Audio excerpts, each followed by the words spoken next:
Stuff, so they would go on there. And then his.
All right, good evening and welcome to the Town of Poughkeepsie Zoning Board of Appeals.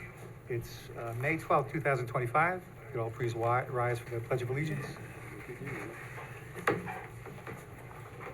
of Allegiance to the flag of the United States of America, and to the republic for which it stands, one nation, under God, indivisible, with liberty and justice for all. Christine? Art? Phyllis? Here. Tony G? Here. Linda? Here. Tony S. Here. All right, we have one member missing, so our alternate will be a voting member tonight. Any of you who are unfamiliar with proceedings here before the Zoning Board of Appeals, there's an agenda up here. Each item will be taken in the order it appears on the agenda.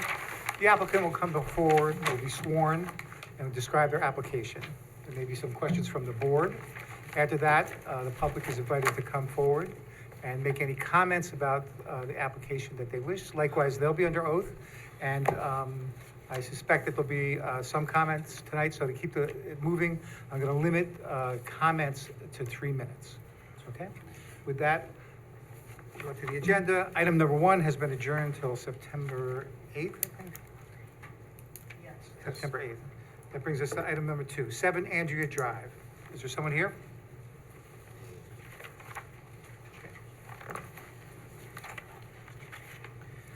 All right. You're still under oath from last time, so. You're still under oath from last time? Okay. So what's new? Well, I'll start from the beginning. Hello, my name is Joseph Monty. I live on 7 Andrea Drive. I am proposing to construct a detached garage to the height of 16 feet 6 inches, which is visually not higher than my existing home, but does need a variance due to the height being 3'6" higher than allowed. In addition, I'm looking to extend my asphalt driveway. The allowed impervious coverage is 35%. I am asking a variance of 8%, bringing the total to 50%. Okay. The last time we were here, we talked about having permeable. Yeah. Okay. And what's the problem with that? So I called up several places that would actually make it, and they said they don't make batches that small. It's impossible, they said. So I'd have to have other routes. Now, I'm not sure, but I think I could plant grass or do gravel, something that's pervious, but I would like to do asphalt. And in the new pictures I gave you, the architect showed that we would definitely do some pitching of the asphalt, so it would not go into the neighbors. And then during the building process, I guess in the building department, we would make sure that whatever the department wants, if you have drainage lines or whatever they say to do, of course we would do.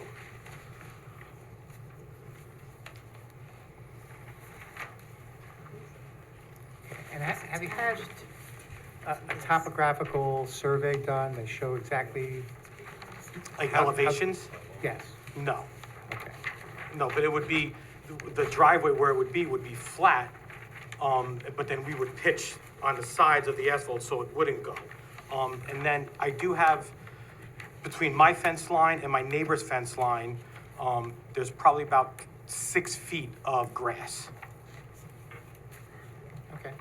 And tell me this, have you had any problems with runoff or anything currently? Nothing, and we're in really good standings with the neighbors. Okay.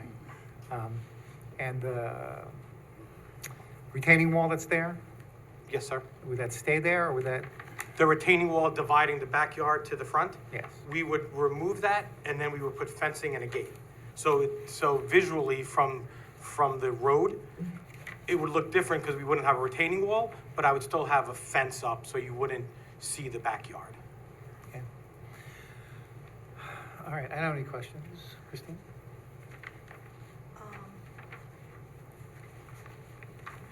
Your neighbors don't have a problem with this? No, very friendly with them. They actually said they'd write a letter if they wanted me to, but I didn't think that was even necessary. So for the record, we have gotten some comments on your application. Okay. So just, can you tell us a little bit more about the water issue, where that would go with all that extra?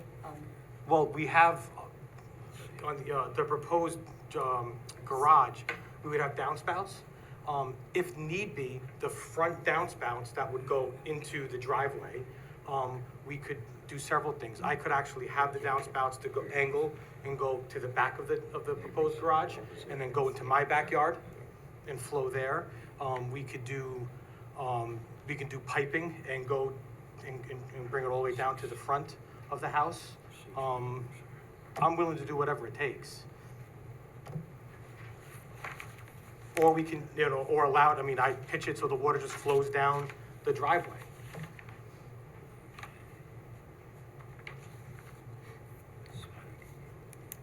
That's all I have right now. Okay. Art?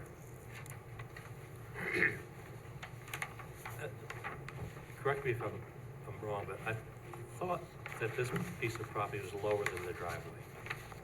That you're actually going downhill when you go through your, No, the proposed garage would be level.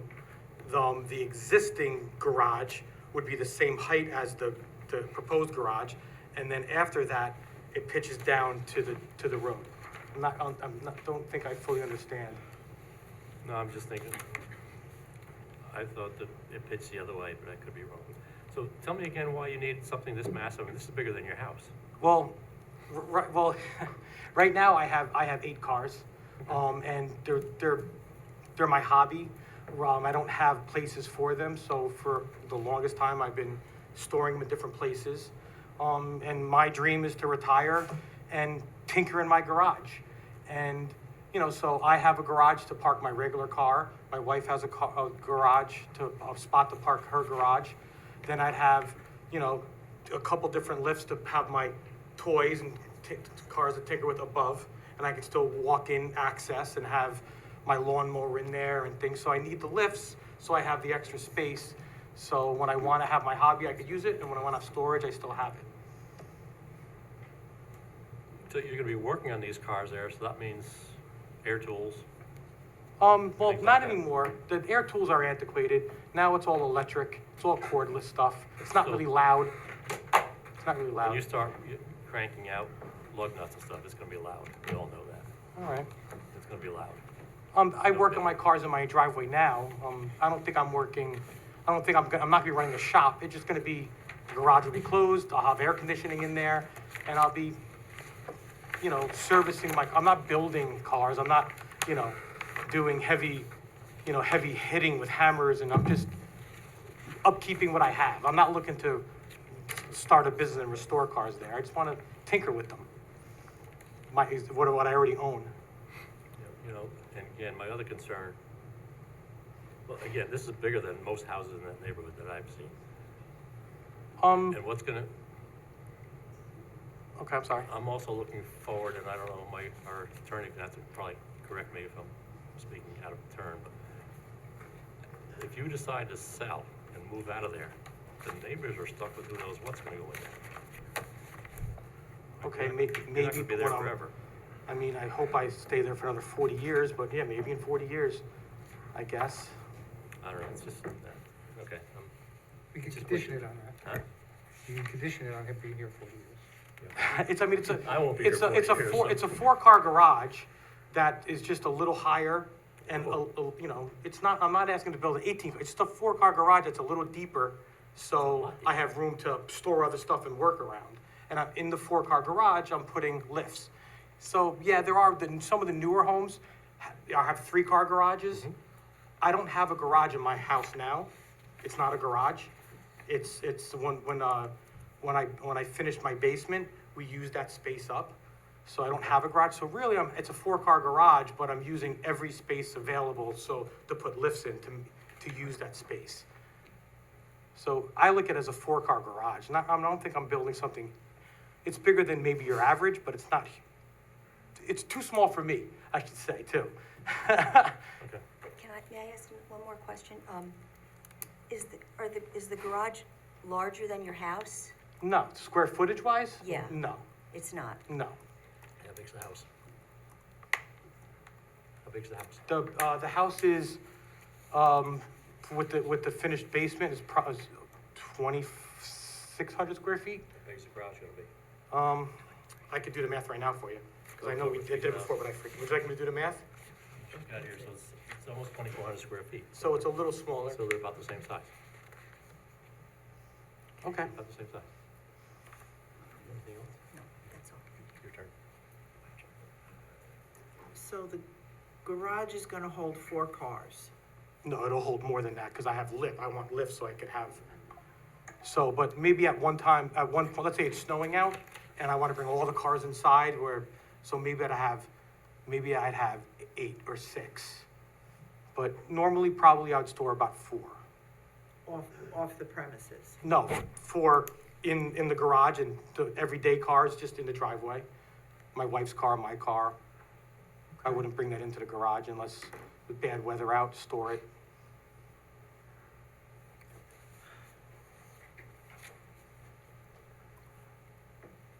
I'm confused and I apologize. How many cars do you anticipate storing in this garage? Right now, probably, if I had it built right now, I'd probably put 4 cars in there right now. That I know that would stay there most of the time when I wanted to take them out. It'd be 4 cars. And when you talk about working, you would have cars out that you were working on, what does that look like? Are you working on the grass in your backyard? As- You work, Right now, once this is built? well, the whole point is to work on the lift, so I'm 50 now and I already start feeling my back. So I think when I'm retired at 65, that I'd want to lift. So I'd be working the whole point is to have an air conditioned and heated garage with the doors closed, so I could enjoy working on the cars. And you'll have one lift in the car, in the garage, or more than one? If I had my wish, I'd probably have 3, but probably wouldn't do it, probably 2. I have the room to add more, but 2. I'm only asking because the diagram shows one. Okay, I have no further questions. And all the cars are registered currently? Every single car I own is registered and on the road driving. And have you explored any other alternatives versus going straight back? So it's, you know, the garage is like this and the house is like this. Have you explored doing anything else? Yeah, but the way we're doing it, it's the most recessed because we're actually putting the garage into the hill. Okay. So, and the reason we need a variance is like, you have to measure from where your front door is. And I'm building it how I want it, and my front door is where the garage doors are. There's a door on the side, but it's the front. So if I wanted to put the door where the proposed garage is, when you walk up, the front door of the garage is facing you, then I'm on top of the hill, and I wouldn't even need a variance for that, because I'd be measuring from the hill part, just like my existing house where I had to measure from the front.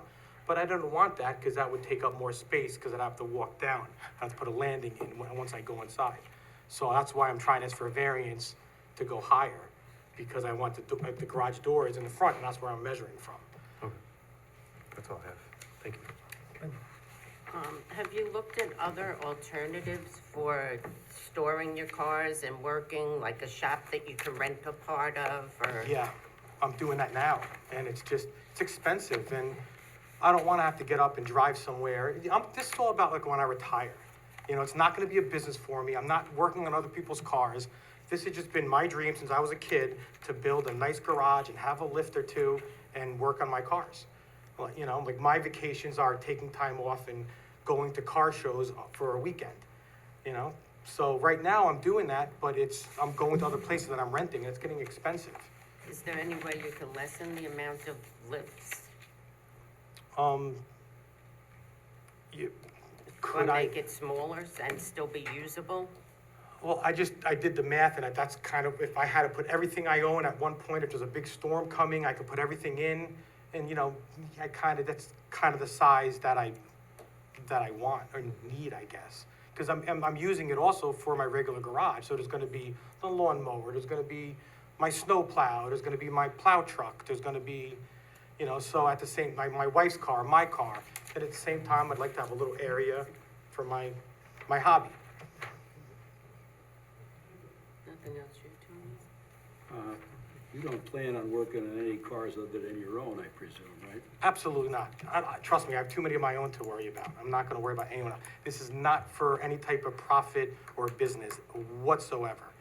I mean, I can show you the pictures that I have now. You can see the cars that I own. They're just for fun. Okay. Anyone else? How does the yard not look like a parking lot? Well, that's exactly where I want to build a garage. Because right now, I have different storage areas that I rent throughout the town or throughout the county. And it's time to start putting everything together and not have it everywhere. So that's why I wanted, like I said, I want to be able to park my plow truck, my wife's car, my toys, my stuff for my lawn. And when you did the math, it ends up being that size. So I think you've all, or most of you've been to my house.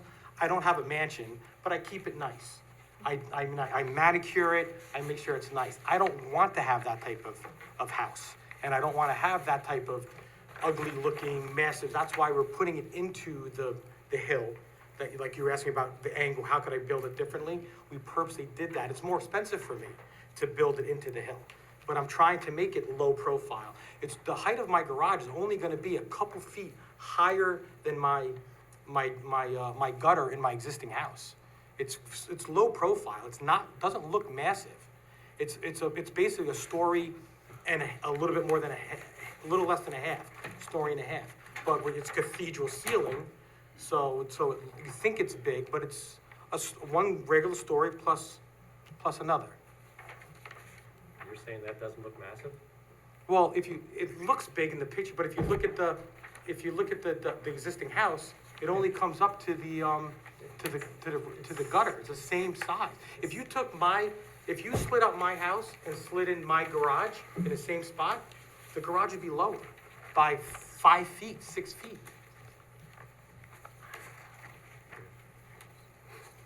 It's the garage doors that look big. If I made them 8-foot garage doors and put maybe we could do that then. I mean, I'd like to have tall garage doors, but if I did 8-foot garage doors and a transit window above it, it would look like a cute little house and it would look great. I proposed for bigger garage doors, so it looks more aggressive, I guess.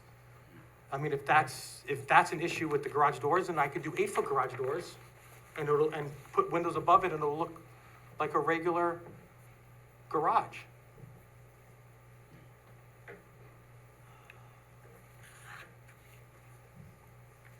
Come on.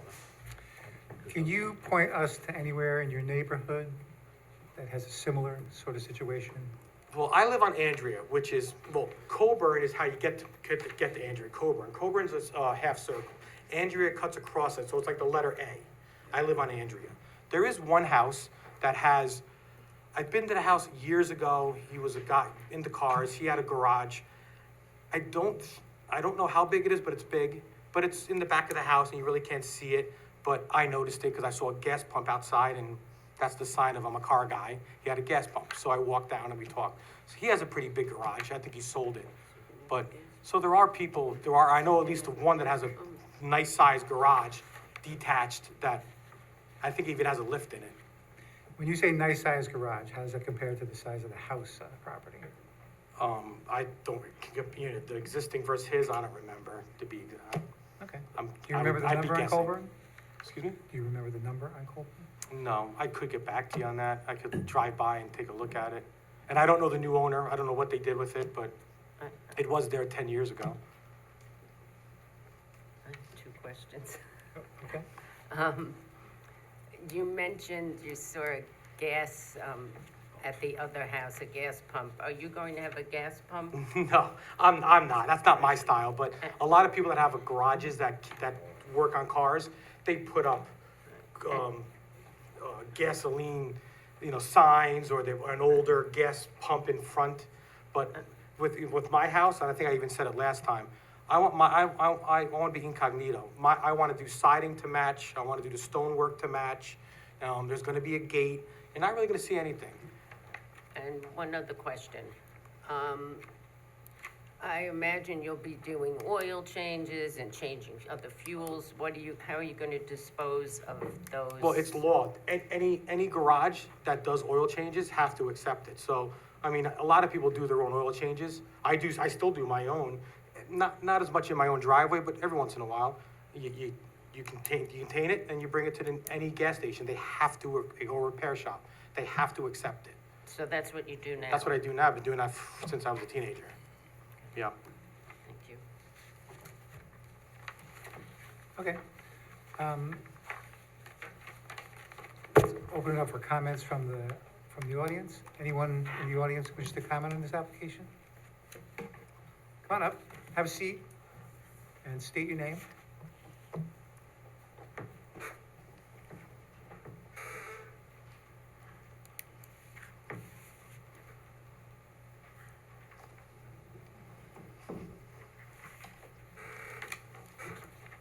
Good evening. Thank you for giving me the opportunity to speak tonight. My name's Trevor Tancredi, and I live at 5 Andrea Drive. Mr. Tancredi, do you swear or affirm that the testimony you're going to provide tonight is true and complete to the best of your knowledge? Yes, it is. This isn't where I want to be tonight, but I feel I don't have a choice but to be here. I'm here to discuss the garage that my neighbor, Joe Monte, has before you. My home is directly next door to his. I and several of my neighbors are concerned with the magnitude of this project and feel it will change the character of our neighborhood. We feel strongly that our property values will be negatively impacted. We feel this commercial-sized garage is in a residential neighborhood will bring down the value of our homes. The proposed garage, from what I understood, was 3,075 square feet, twice as large, I thought, as Mr. Monte's house, minus the basement, I guess, and 3 feet 6 inches taller. The majority of homes on Andrea Drive are 1,800 square feet or less, and the lots are typically about a half an acre. A building of this size is out of character for the neighborhood and will obstruct views and likely create drainage issues, which there is there. The amount of impervious surface, if the proposed project is complete, will be 43%, above the 35% allowed by code. Although the garage is proposed as residential, plans show the part storage room, car lifts, bathrooms. I mean, I'm concerned. It calls to question whether this is residential use, what's going to be going on. I can only assume a building of this size is more conducive to commercial use. We will all have a loss of privacy, especially in my in-ground swimming pool next door, and feel that a garage will create more noise and potentially more traffic. I understand that he has a right to build on his property. I'm not saying he doesn't, but I ask that he keep it within zoning code. I want to be a good neighbor. That's all I want to do. But I mean, this is a big ask for me to sit and look at that. Can I say something, or? Okay. So, I mean, have you seen the plans though? I did, and it looks massive. I agree with. Well, my the point one is, gentleman. you're saying that you're not gonna have, or I'd be able to see in. This is gonna be the height of the driveway. So it's, if anything, my fence is, if I'm standing on my driveway, I won't be able to see over my fence. My fence is 6 foot high. It's gonna be the same level as the fence. So if I'm standing on the garage right here, I won't be able to even see over my fence. So there's no way I'd be able to see into your property. If this building is gonna be 3 feet 6 inches higher It's not. than your house. See, I don't know why. Okay, It's there's not- not gonna be a It's, colloquy between the it's two. impossible that Here it is. we're not gonna No, be able to look, see that. This is the height of it. It's lower. It just seems for a half acre lot to put that kind of a building in someone's backyard. So, Okay, all right, thank you very much. Anyone else who wishes to comment on this? And there's others, I believe, that feel the same. That are here tonight or just that signed on with you? I believe there's someone that's here tonight. Okay, so anyone else who wishes to comment on this application? Okay, come on up.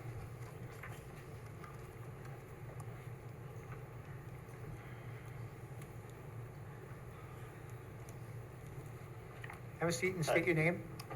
Joe Simferoso, I live at 3 Andrea Drive.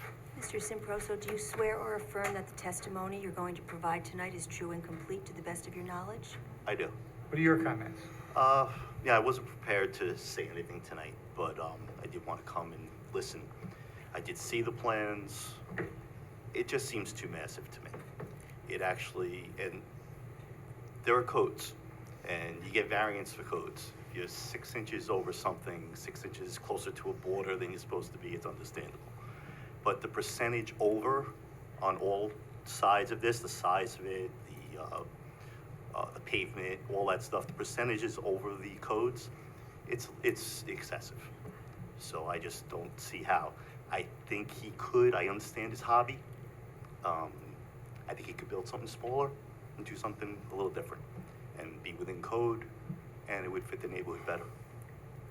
That's pretty much it. Okay, thanks. So, but I believe a lot of people think it's the height, like it's massive, the height. Because it's written in, even in like what the paperwork says, we're going 3'6" higher than the existing house. We're not. It's gonna be almost 6 feet lower than the existing house. And when you look at from the road, you don't even, you're only gonna see this much of my garage. You're not even gonna see it. It's the way it's written, and yes, maybe the 10-foot. We on the board understand what the issue is, so I can see where your neighbors might be confused that it's going to be higher than your existing house, which is not the case. Anyone else who wishes to comment? Yeah, come on.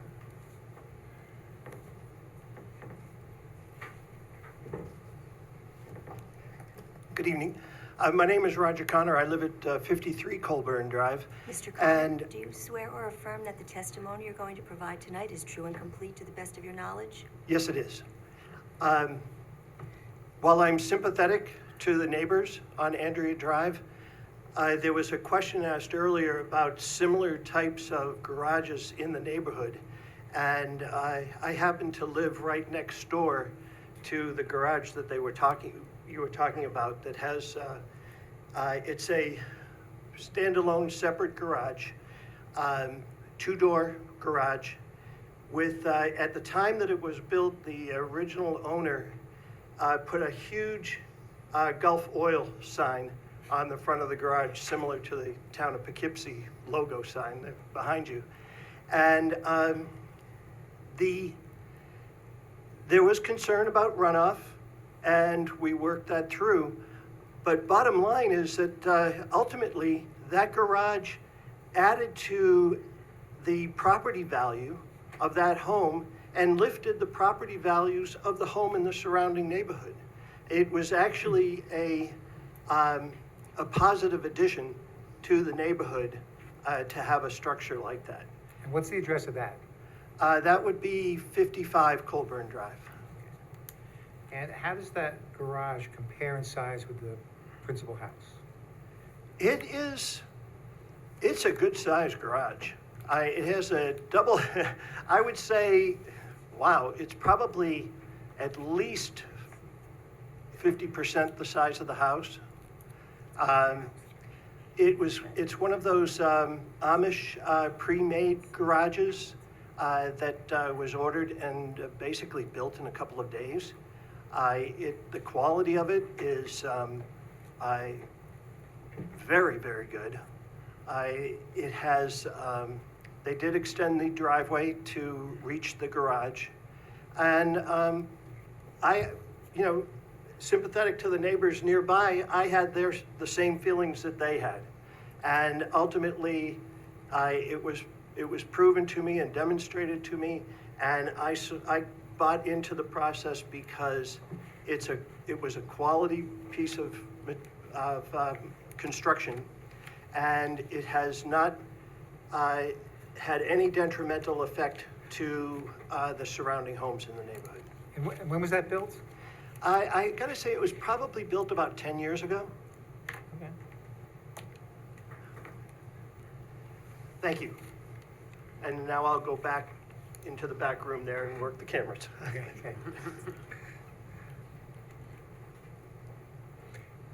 Yeah, come on up.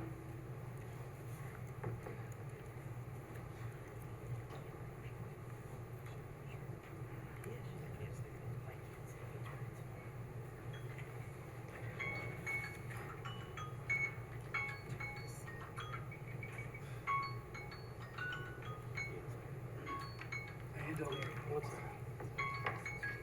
My name is Robert Joseph.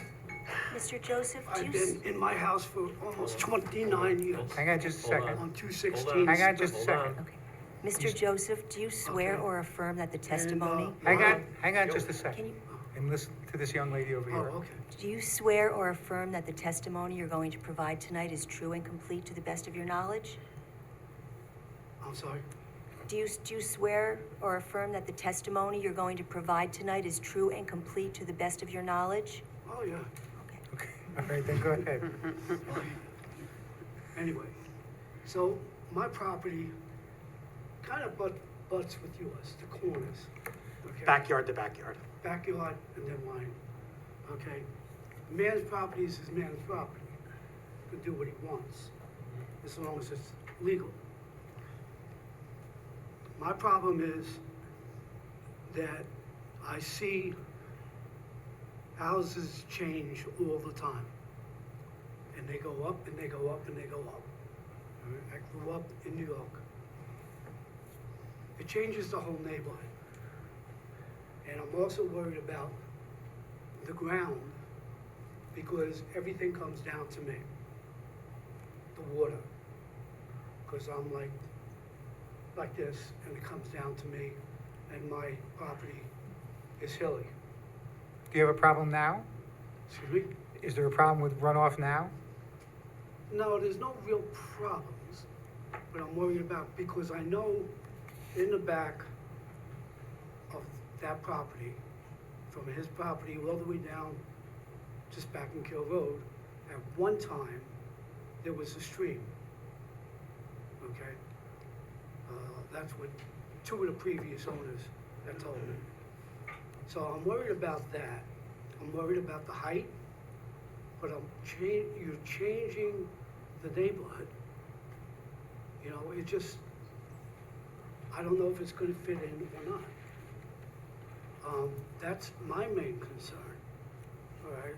And the other neighbors, I know they have pools, and people like to have a little privacy with their pools, and that's gonna affect them. So it affects them, it affects me, all right? And it affects the animals, because you're just taking away their little path or whatever. And the values of the home, I can't say, honestly, one way or the other, up or down. But somehow it's gonna take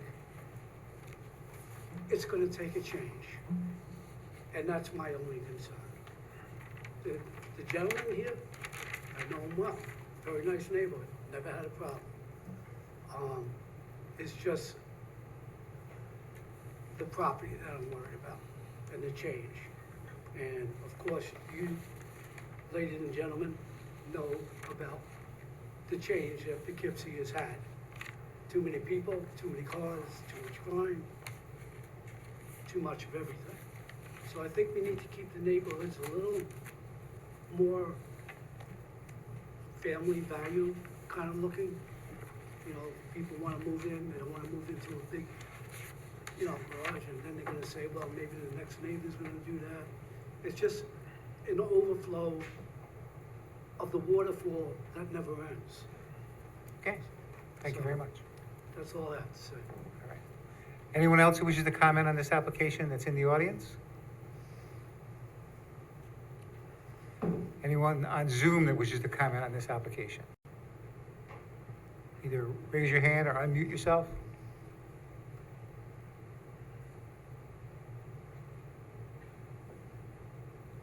All right, I don't see anyone. Does anyone on the board want to revisit the neighborhood based upon the testimony of 55 Coburn? I'd like to see this other garage. Okay. All right, then I'm gonna move to adjourn this to the June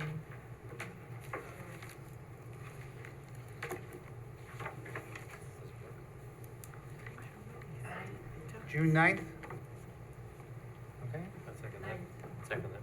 June 9th, okay. Any discussion? All those in favor signify by aye. Aye. Aye. Any opposed? Then that motion carries.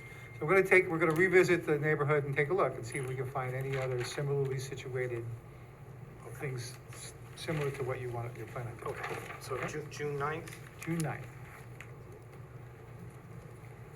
do I have to resubmit any type of paperwork or anything, or just show up June 9th? Just show up. You don't want them to show different spec on. Unless you wanna submit something different, but Okay, and do I have to write a new check and bring it to, no? Okay, so just show up June 9th? you mean for the zoning department and not for us? Yeah, well, yeah, I'm not paying off you guys. Any takers? Nice. All right, June 9th, thank you. Okay. All right, that brings us to item number 2. 211 Beechwood Avenue. Is there someone here for that application?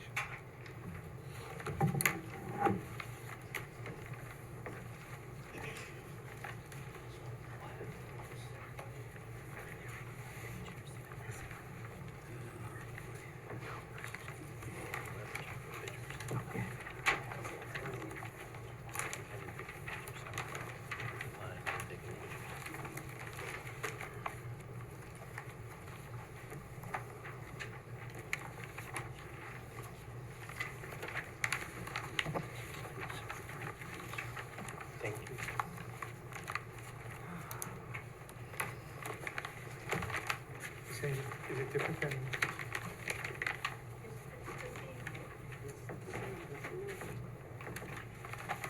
It's the same one, right?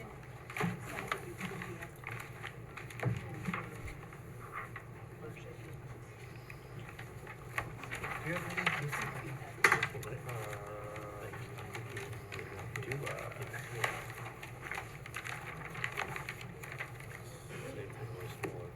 Yes. It's the same, right? Same thing, smaller, here, smaller version.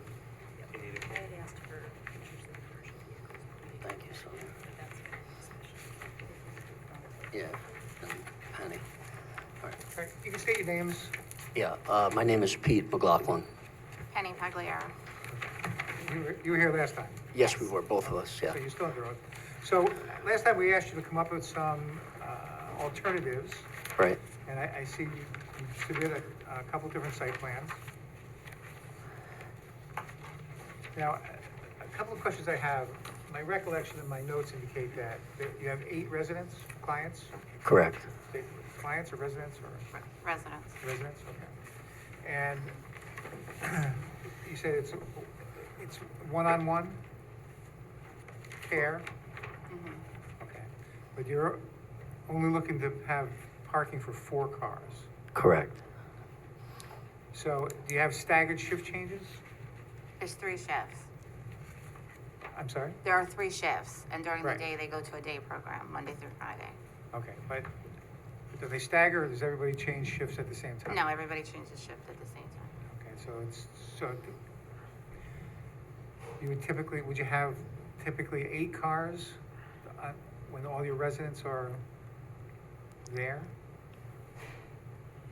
No, there's not gonna be 8 No, all the time. typically never 8. Well, I guess they never. Well, if some of the folks' parents visit, yes, it's No, possible. no, I mean just for employees. Oh, no. Employees, no, there's 2 high-top vans and no more than 4 cars for employees at any time. So how do your employees get to work? They don't all drive? They do drive, but there's not 8 staff on at a time. Oh, I'm sorry, I thought you said that you had one-to-one care. They do, yeah, but there's not, we don't run it with 8 staff Oh, for 8 it's- individuals. So what we said is there's the direct care staff, there's a house manager, but there's a nurse that visits, but there's not 8 people on every single shift. Oh, so when you say one-to-one care, you don't mean that there's one caregiver for each No. resident? Okay, you just mean that With the they people that take we- care of all their needs? Yes, That's- we have a lot of people there that what we call is total care, like where we have to feed them, bathe them. So that's like the one-on-one Okay, care. so not, okay. And then you have the 2 vans. Yes,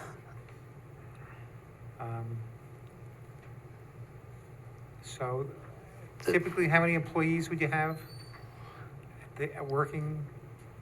3 to 4. 3 to 4. Okay.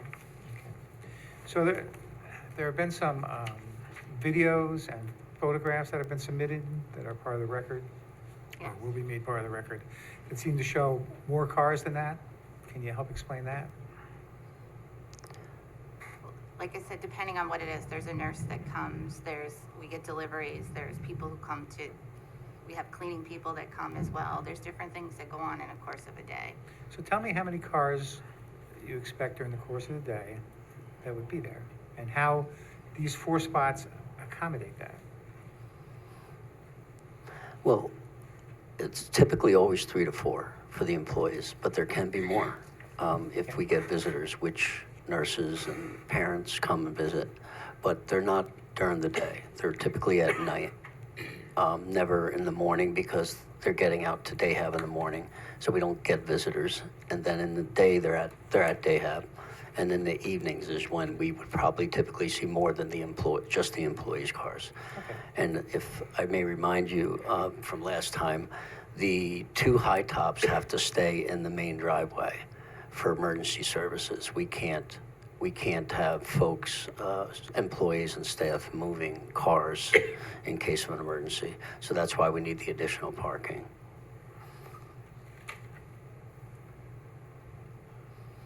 And we had started out and the ruts in the lawn looked horrible, which is Penny or I didn't feel like good neighbors when we were parking on the lawn, and we told the staff to stop doing that, so we put in the temporary parking. And then the three options are, the first option is the one that we presently have, the temporary parking. And then the second option would be just two places in front of the house, but widening the driveway. So we have 2 lanes coming up. Maybe that wouldn't look as intrusive. And the third one is just no parking in front of the house, and the double lane going all the way up to the house instead of stopping at the 2-car spot.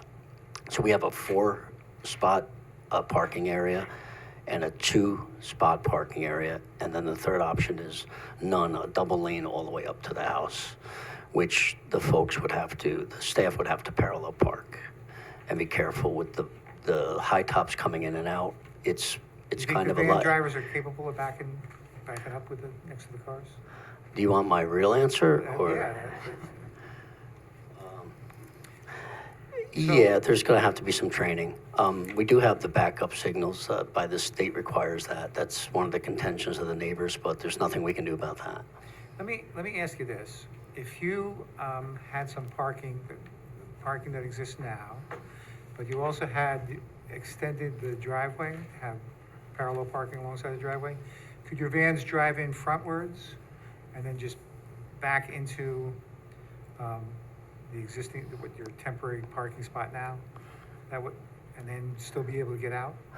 Actually, that's what they're doing when there's not, sometimes there is only 2 staff, but like I said, it could be 3 to 4, and then it could increase from there. But when there is minimal staff, they are doing that. Because when the vans go out in the morning, they all go to day hab. There's hardly any cars there during the day, maybe 1 or 2 that the employees leave their own car there. But it is a possibility to do that, yes. And you indicate the driveway would be 20 feet wide if it got extended? Is that Well, right? yeah, someone here mentioned last time that we would have to get that extension, because I think the total width of a driveway is 16. And I think it was you that mentioned that we would have to ask for, if we were going to go double wide, we would have to go another 10 feet, especially with the bigger vans. All right. And I might want to add, no matter what we do with the parking, we're going to put a hedge across that matches the neighbor's hedge. So, because we do want to be good neighbors, and we don't want people to look at it like it's, like it's a lot of cars and everything. So we don't want people to visually see that. So we're going to, regardless of what happens, we're going to put in the hedge across the front, which would pretty much basically hide the whole house. And the house is a beautiful house to hide, in my opinion, but we would do that. If you did what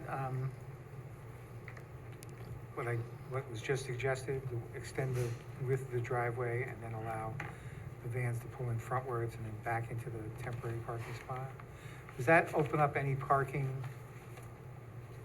in the area right in front of where the garage used to be? Yes, it would. Would that help you in some of the overflow? Yeah, it would help us. We've been looking at the plans for when we have more than the 4. If you approve the 4 spots, we've already looked into options for ourselves, Ubers or folks meeting at the shopping centers and getting a ride over. So we've already put that into practice somewhat, not to aggravate the situation. Okay. Christine? No other questions for me, thank you. All right. Yes, and again, I may have misunderstood what you said in your explanation, but you do have the potential of having more people in this house that are in need of, is that what you said? No No. more residents. No, it's There will 8. never be more than 8. Never be more than 8? Never. No, that's the capacity. That's the state approved. State mandates that? Yeah. What about and you just mentioned now about having the staff and people that actually work for you park remotely. Well, That's, we've already done that with, with the situation. We really don't want to add fuel to this fire, so we've had staff doing that already. And they're also walking from the shopping centers. So, it's a pretty long walk. well, Um, it's the best kind of neighbor, people with disabilities, in my opinion. Right, but this really isn't going to prevent the extra parking on the street that I've seen and things like that, because when you get guests, as you said, you can't have them park in front of the vans because it'll delay the vans getting out if there's an emergency, correct? Do you use those vans as ambulances or just as the daycare transportation? What if there's an emergency? Do those vans actually transport an emergency, or is it just for when things are quiet and they're going to their daycare? They're for both. So they do have to be kept clear at all times. Yes. So that would mean then guests would have to park on the street. There won't be any parking in the driveway. There won't be room for them in the driveway, correct? Because you can't make guests park at the plaza. You understand what I'm saying? You have your residents, right? And you're gonna potentially have your caregivers park remotely, but when residents' families come in, they have to park either on the property or on the. We wouldn't make, well, that's something we're working through. Right? When we were asking for, notification if there's going to be visits, we can't control some of the visits, but we're working through that. Okay, I'm good for now. Phyllis? I just have a couple of questions. What are the ages, the average age of the people in your residence? They probably range in age from late 40s into, she's in her early 40s, all the way up into like the 60s, 70s. Some people have went with us a very long time. Okay, and It's, so, it's an older, well, I don't want to. It's Be fine. careful. I know. but your residents have active family lives. Yes, we have some families that we said come very often. Okay. If there were a 911 emergency, you would call an ambulance to come Yes. in and remove the individual. Yes, So yeah. you need that little extra space because in the evening, both vans are Both at the vans will be there, residence. yes, and yeah. Okay. Yeah, 911 has been called since we've been there in transparency. Okay. When you were proposing the house, what was the plan for parking at that time? Do you recall? I'd have to look at the original. Process? Yeah, I know there was one part where we had looked at like where the rocks were, but then that became, how there's, I don't know if you've seen, Yeah, there's a lot. they're, Yeah, and that became like we couldn't do that, because of blasting away, to get rid of that became not a possibility. And then I think we had talked about widening the driveway. I'd have to go back to the original architectural plans. This, go ahead, sir. if I can recall for Penny, this architect who did this plan is the original architect, and I think it might have been double wide was his idea. And by the way, he does a lot, he specializes in group homes. This architect does, so that I believe that was one of his options at the beginning. Yeah. And at this point, how many people do you have working at the home who are remote parking? Do you know what I mean? Like parking at a ShopRite or something and then walking in. How many of your staff is doing that? Do you have an idea? I would say going by the complaints I'm getting from our staff, I would say it's happened a few times. Okay. And we tried to park in a cul-de-sac down the road, and I was notified, so we stopped doing that. Okay. So it has happened on a couple of occasions. And then if it's happening other times, I'm not hearing about it. It just shows the commitment to your staff, because it is a walk-in, so that's very nice. I don't have any other further questions, thank you. Typically, on a normal day, how many trips do the vans take? Well, they're going out in the morning. It depends. I would say every day they go to day program, come back to day program. Both vans? Yes. Okay.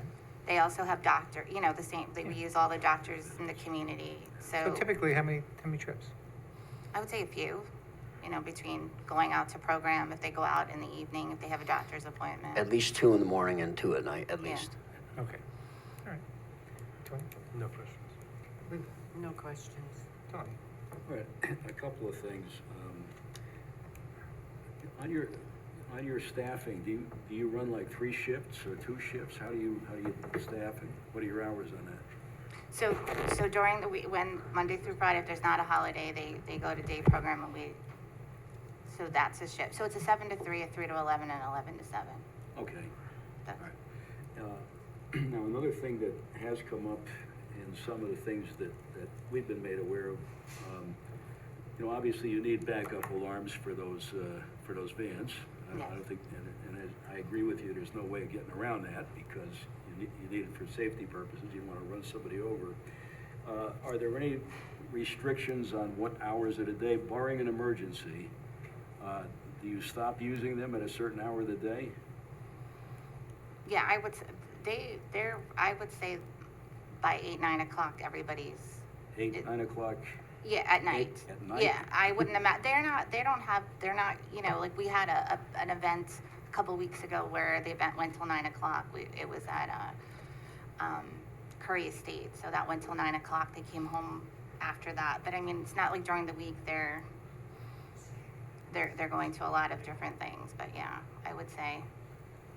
Okay, I mean, that just raises an issue in terms of, some people have raised the issue of, that the noise at different hours, and certainly if it's going on into the night, that would be another issue. I mean, if you had a cutoff time where you didn't use them except for an emergency, it might be more palatable for the neighbors. But this is someone's home. We can't tell them like that, I can't say that you can't go out at night, that you have to be home by 7 o'clock because, we can't do that. Just like it'd be the same thing as people, it's their home. Yeah, I understand your point, but we would not be allowed to do that, to limit when, just like we can't limit when their families can come. We can't tell them that they have to be home by a certain time.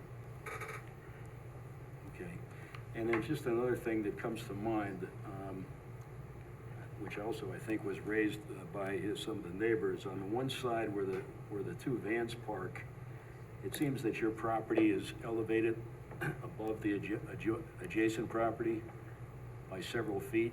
Are you planning on putting in some kind of a wall or something for privacy? I got a price today for fencing, for that's also where our garbage cans are. Yeah.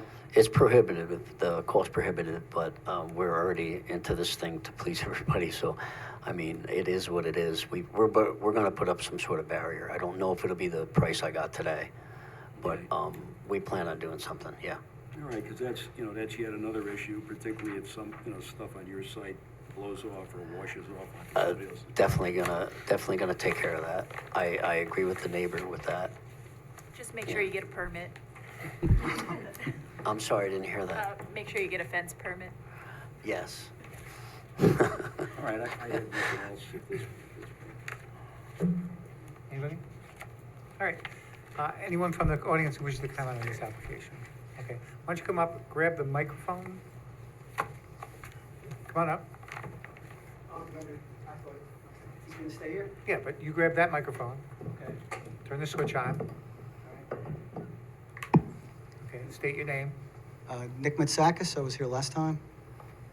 Sworn in. Okay. Go ahead. Well, I got some material to read. I guess I'll stand. Okay. I just heard some observations or statements that were made, but from our observations, there seems like there's no reasonable way in which the number of vehicles required at the property that we currently see can be accommodated. Because of this, we don't think the variance should be granted. It wasn't planned properly. It's causing disruption to the neighbors. There's simply not enough space at the front of the property, regardless of any of the three proposals that I see here, to work. Okay, so even with the first proposal, right, that is already in place, the 20 by 40 space that's in place, since January 15th, the entire parking area is full and has forced several of the staff members, which we just heard, right, and visitors to park elsewhere on the street. I wasn't aware he was going to make that statement, but I mean, it's true. We've seen him parking in Marcinelli Court. Beechwood Avenue is a very narrow road, and it's double yellow lined. School buses are on it. Nobody parks on Beechwood Avenue. I've been there for 40 years because it's dangerous. Okay, so keep that in mind, all right? There's also been a third bus that's occasionally appeared since 5/4. When you say bus, do you mean van? To me, well, what do you call them, high tops?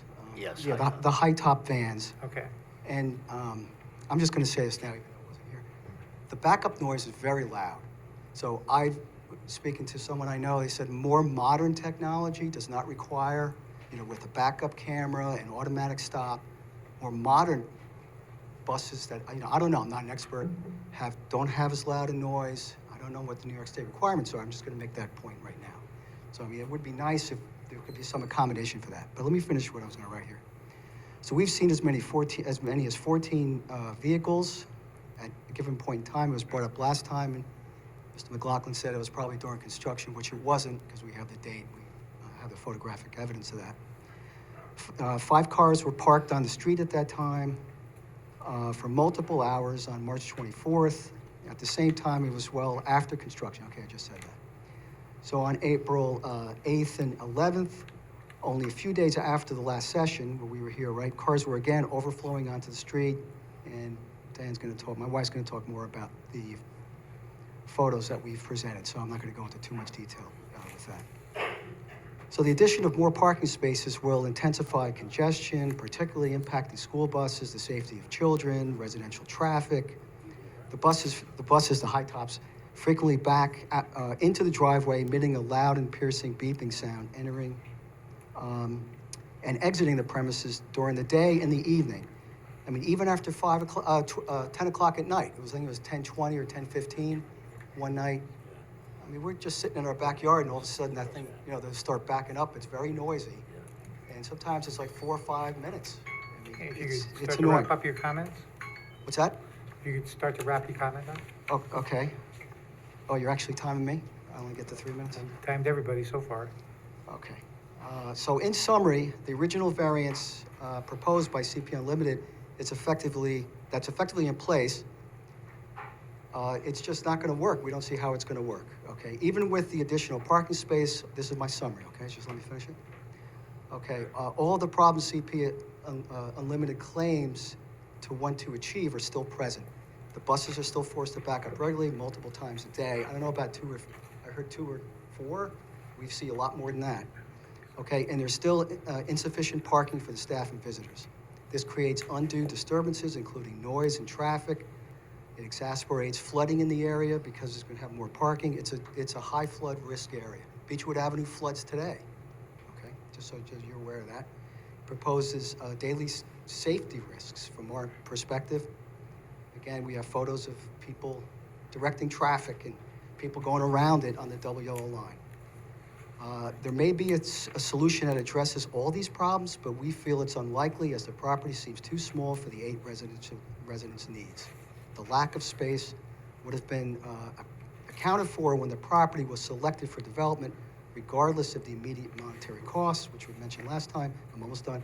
CP Unlimited owns many of these properties, and they should have planned for this, right? The adverse effects of this large organization's oversight should not be borne by the street residents on Beechwood Avenue. That's my position. Okay, thanks. Okay. Who wants to come up next? Is it possible to sit up here, or can't sit?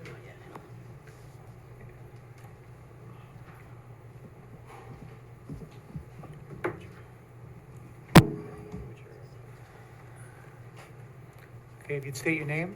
It's Diane Matsakis. Do you swear or affirm that the testimony you're going to provide tonight is true and complete to the best of your knowledge? I do. He can get a chair and sit. I'd like to point out about the 14 cars that I did count. I have photographic evidence of them. 5 of them were on the street in the winter time, so it wasn't even legal for those cars to be on the street. So what's going to happen come November? I don't know. On April 14th, 2 vehicles, a car and one of the buses were parked on the street. I then recorded 3.5 minutes of 2 buses trying to back up and down the driveway from the street with reverse indicators And I'm sorry, sounding. just so I'm not confused, when you say bus, you're talking about the high top If I vans? say bus, it's the high top, yes. Okay, Yeah, I just want to be confused, I want the record confused about, you talk about school buses and then you talk about these buses. I just want to be clear. Yes, school buses are definitely an issue, but this is, yeah. April 22nd, I recorded the high top backing out of the street and trying several times to reverse in a spot at the top of the driveway. The maneuver took over 2 minutes, and all the time the backup signal was sounding. During those 2 minutes, another car with 2 occupants, possibly family visitors, arrived and tried to park in front of 211, having found the driveway blocked by the reversing bus. The car then pulls onto the grass in front of the neighbour's yard, 209, and parks there. At 4:50 that day, I recorded a bus backing in towards the entrance of the house in order to reverse into its usual parking spot. At the same time, a car is trying to leave from one of the proposed new parking spaces, but the high-top driver seems not to see it, and the 2 vehicles nearly collide, just missing barely. When space is finally made for the car to get out, the drivers of both vehicles sound their horns and then yell something at each other. During this time, close to 3 minutes, the high-top backup signal sounded throughout. At this point, I'd like to make a note that Spack and Kill school buses make stops at any house along Beechwood Avenue as needed. This is because the road has no defined sidewalk. When the buses are reversing, high tops are reversing out of the driveway of 211 into the street, they are in effect backing up into a school bus stop. April 30th, I recorded a car hastily pulling up to park by the front entranceway, only a few seconds before what appeared to be one of the residents walking out of the building on her own. She was quickly led by hand back inside, but how close she came to being a casualty is very frightening. May 3rd, Monday, May 5th, I again recorded high tops dangerously struggling to maneuver in an overcrowded area, and also noticed that employees were now parking their cars on Marcinelli Court. I have lots of photographic evidence of that and of the people walking back and forth. Walking from the supermarket, I've tried that. That's a long way in hard weather, and in the winter, the Route 9 isn't ploughed, so there's no way someone could park at the supermarket and walk to Beechwood Avenue. You couldn't do it. Okay, if you could finish up? No, the most significant day was last Tuesday. 2 buses arrived at the same time, high top. The first high top stopped on the street and then reversed from there into the driveway. The second then pulled over slightly and waited in the street. During this whole time, traffic in that lane was blocked, and there were then 5 or more vehicles waiting to pass. 2 of the vehicles became impatient and began passing at speed using the opposite lane, and continued to do so until they were several feet past. Within a few seconds, a school bus passed in the other direction. Had it arrived a few minutes earlier, there could have been a head-on collision. Note it was raining and visibility was low. I do want to get to Thursday. I heard the reverse. Okay, if you could finish up? But this time I could hear shouting too. There was a person standing in the middle of Beechwood Avenue giving traffic directions, while also shouting directions to the high top driver who was trying to reverse one of the buses into the driveway. As the bus leaves the driveway and K-turns into the lane on the road out front, a car in the driveway that was behind the bus is directed out onto the road and then goes to park into Mrs. Carpenter's driveway right at the foot and stayed there for a while. The bus in the road then backs up into oncoming traffic lane. Okay, you've exceeded your 3 minutes. Is all this the same that you already submitted? all the videos? It is. Yeah, I- okay, I so just- we have all of that. I just want to say that if you know, by granting this variance for the completion of the 20 by 40 parking area, you're further accommodating this unsafe situation and in effect giving the town of Poughkeepsie seal of approval. Thank you. Anyone else? Come on up.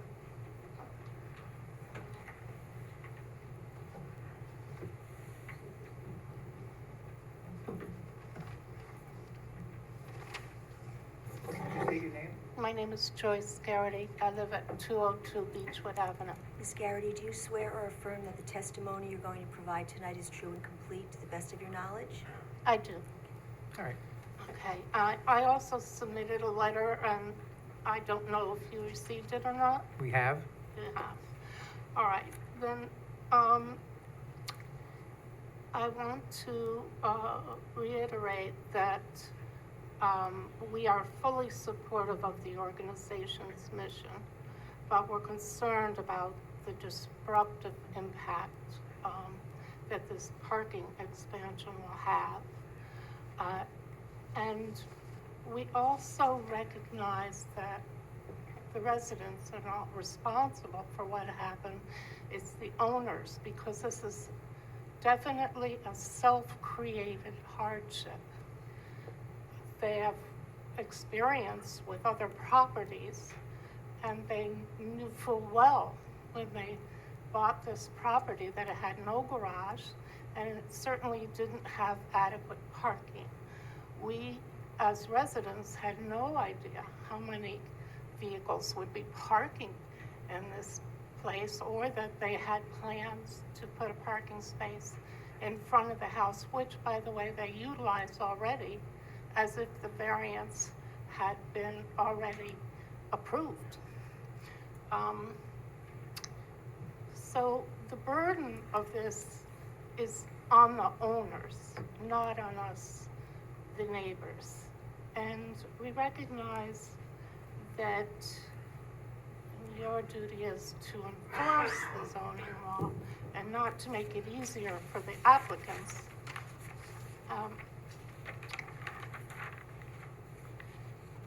As I stated in my letter, the mission of the zoning board clearly states that you focus on the health, safety, and welfare of the town of Poughkeepsie residents. And already,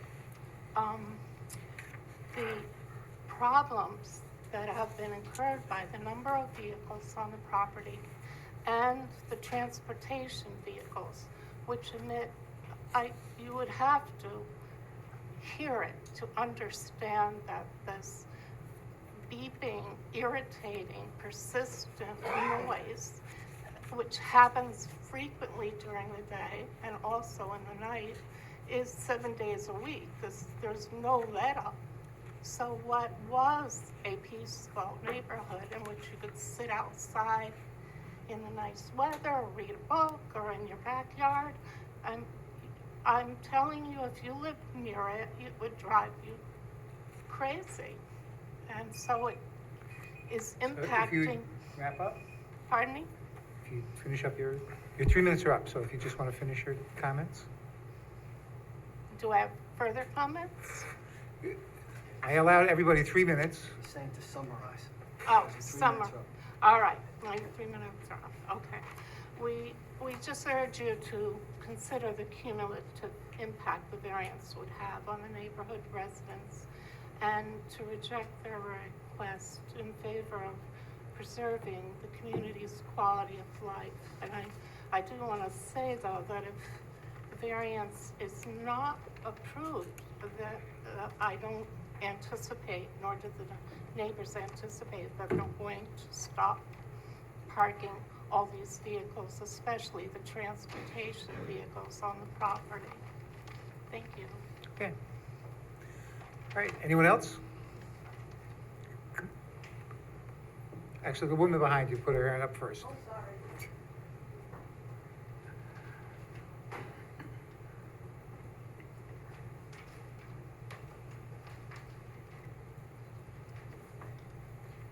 Good evening. My name is Dolly Figueroa. Ms. Figueroa, do you swear or affirm that the testimony you're going to provide tonight is true and complete to to the best of your knowledge? Yes, I do. Good evening, everyone. Thank you for hearing us. I'm a fairly new resident, so I'm at 205 Beechwood Avenue. We purchased the home back in '23. I fully made my move on January of '25. I fell in love with Beechwood Avenue. I was welcomed by this community. It's beautiful and safe. I no longer feel safe because of the amount of traffic. We ran into a situation that the food delivery truck was making a delivery, and there was another car parked in front of it, and there was traffic coming from the opposite direction. There was no way for us to see that there was a car parked in front of the food delivery truck. Luckily, we didn't have a collision, but I left Brooklyn not to have double parked cars and have commercial vehicles on a regular basis. I thought I was running away from that. The noise, when I open the windows, which I just started opening the windows, you hear the beeping a little bit. I hear it from my home office. I work from home 2 days out of the week. I am a New York City DOE employee. I welcome this residents, this community. I totally understand. I support it.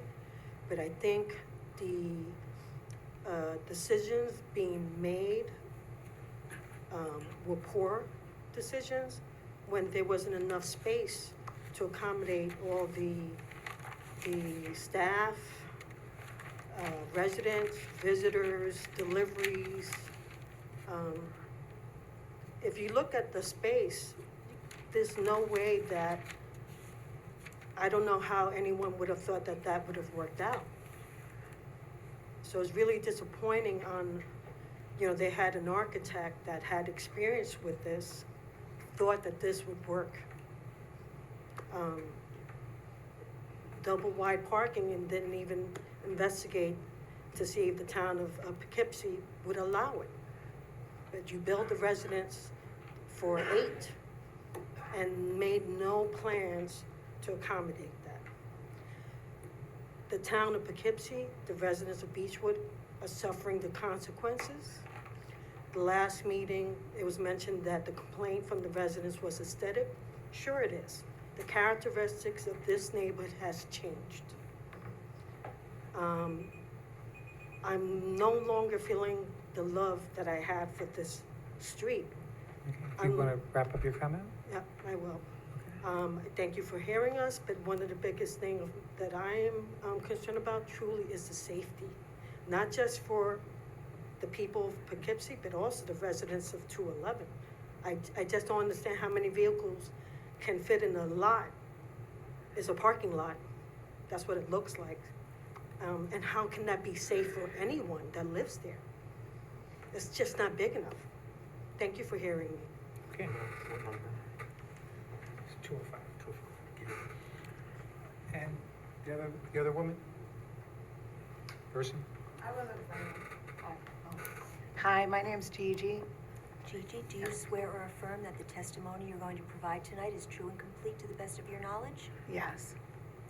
I really wasn't planning on talking, but I used to work with people with disabilities. And I think, I think our community and everyone needs to be a little bit more accommodating and thankful that they don't have disabilities, and people need to live somewhere. They need to be a part of the community. I guess you're here just asking for more parking or to expand it. I mean, they're vans. I was the house manager years ago. They need to be getting in and out. I mean, sorry, I listen to people complain, but all you're asking is for more accommodations with parking. I don't know why that's such a problem. I mean, there's a lot of things that are taken away in this community. So I wasn't planning on talking, but I support whatever you're asking for.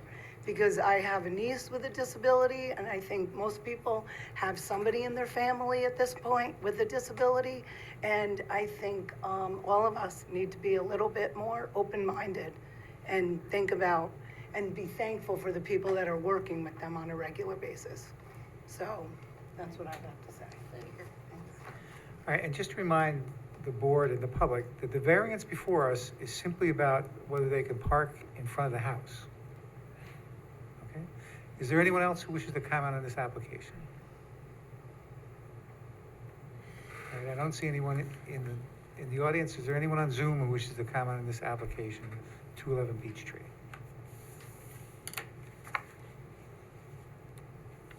All right, I don't see anyone. Does anyone from the board have any further questions? Then I'm going to suggest that I'd like to see some additional scenarios, including the one I suggested to you, for parking to alleviate the problems with backing in and out of the driveway, and something about the number of cars that can be there. Okay? Is that something you can come up with? Sure. Okay. I'm going to move that we adjourn this to the June 9th meeting. Second. Any discussion? All those in favor signify by aye. Aye. Any opposed? All right, that carries.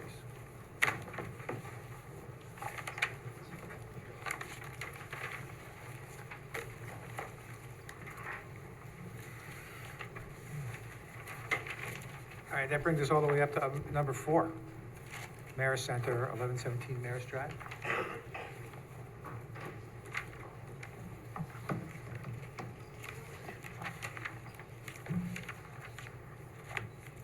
State your name. Good evening. My name is Rich Tompkins with Maury Architects. Mr. Tompkins, do you swear or affirm that the testimony you're going to provide tonight is true and complete to the best of your knowledge? Yes. Okay, why don't you describe? So I believe this application was in front of the board last month for some other variances, and I believe that they also requested an extension for the variances granted in 2024. So we're just looking for an extension for those. I believe it just wasn't voted on last month. Okay, and nothing has changed? No. All right, did the board have any questions about this? Just was overlooked last time. And Lisa, this is an unlisted action, so we still have to do it? But We you can- have the neg deck, et cetera, from last time. Okay, So so- since nothing has changed, you can just reapprove the prior neg deck and then vote when the time comes. Okay. Anyone from the audience who wishes to comment on this application? All right, I don't see anyone in the audience. Anyone on Zoom? I don't see anyone, so I'll move to close the public hearing. Second. Any discussion? All those in favor signify by aye. Aye. Are there any opposed? And that motion carries. Thanks. Thank you. And again, I'm sorry I didn't say this at the beginning. Once we finish all the agenda items, there'll probably be a short break, and then we go into deliberation. At that time, no further testimony or evidence is taken, and we'll make a decision. You can either wait till the end of the meeting, or you can wait till the end to find out what happened, or you can call the zoning administrator in the morning. So that brings us to item number 5, 201 Rochdale Road. Come on up and state your name. My name is Michael Martino. Mr. Martino, do you swear or affirm that the testimony you're going to provide tonight is true and complete to the best of your knowledge? I do. All right, why don't you describe this application?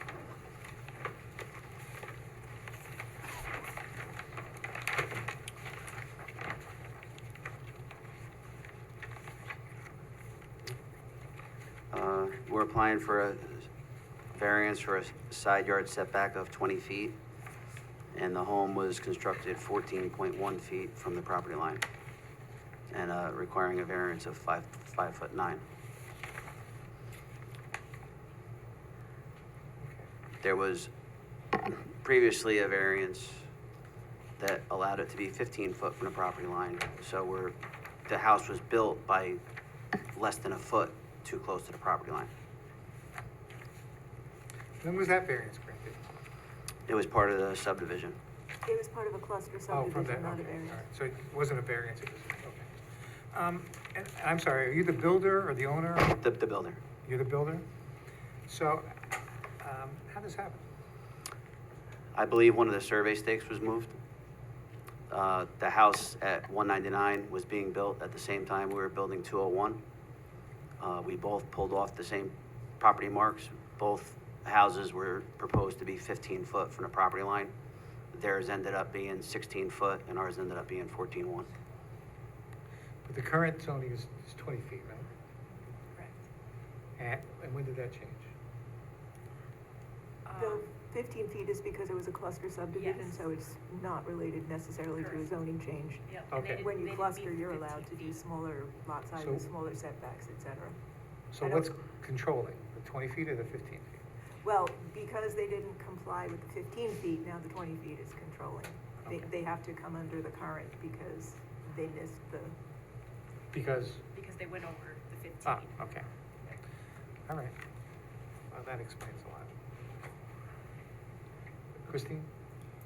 No questions. Art?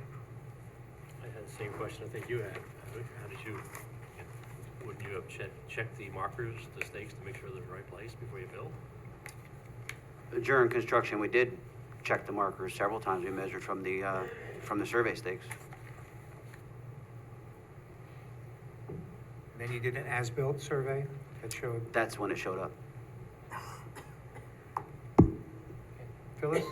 No questions. Tony? No question. Linda? No questions. Tony? He's not here. We'll wait a moment.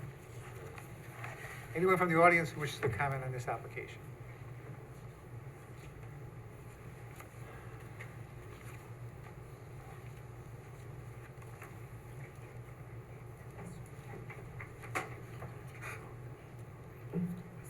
Yeah.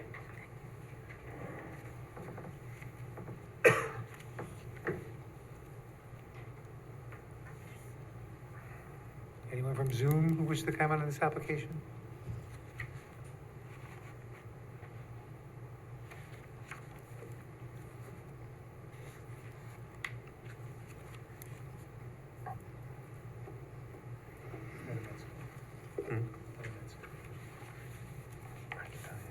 Didn't look good.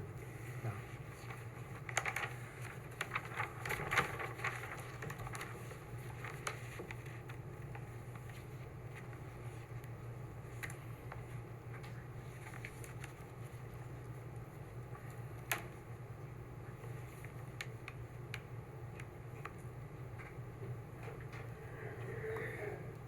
You have a buyer for the house?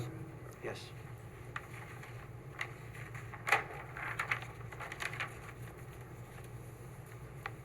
Because both of us and the builder next door measured from that same stake, we do have the proposed 30 foot. It's over 30 foot between the two houses, which what was proposed. So was it because you ran into rock or anything on that one side? No. You just, because you measured off the stake? Yes.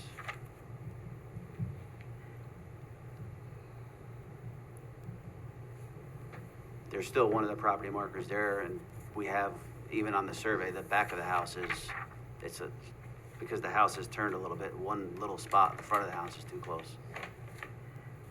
The rear of the house is more than that away from the property line.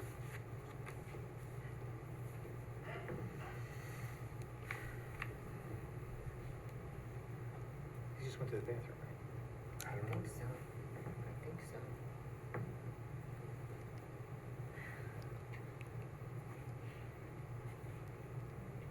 I can't check.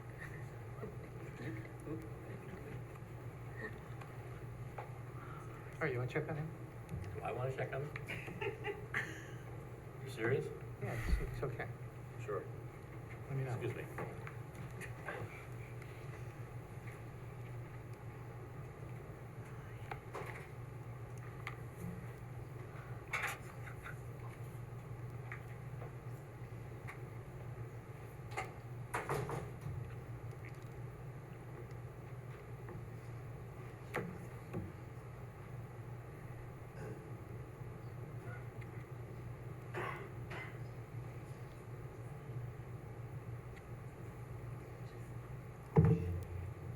Not their bad. You shall receive. Good work.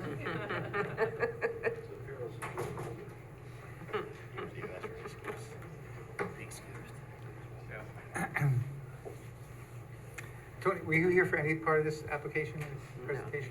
No. No? Okay. Well then, I'll move to close, I'll abstain. okay, I'll move to close the public hearing. I'll second that. All right. Any discussion? All those in favor, signify by aye. Aye. Any opposed? That motion carries.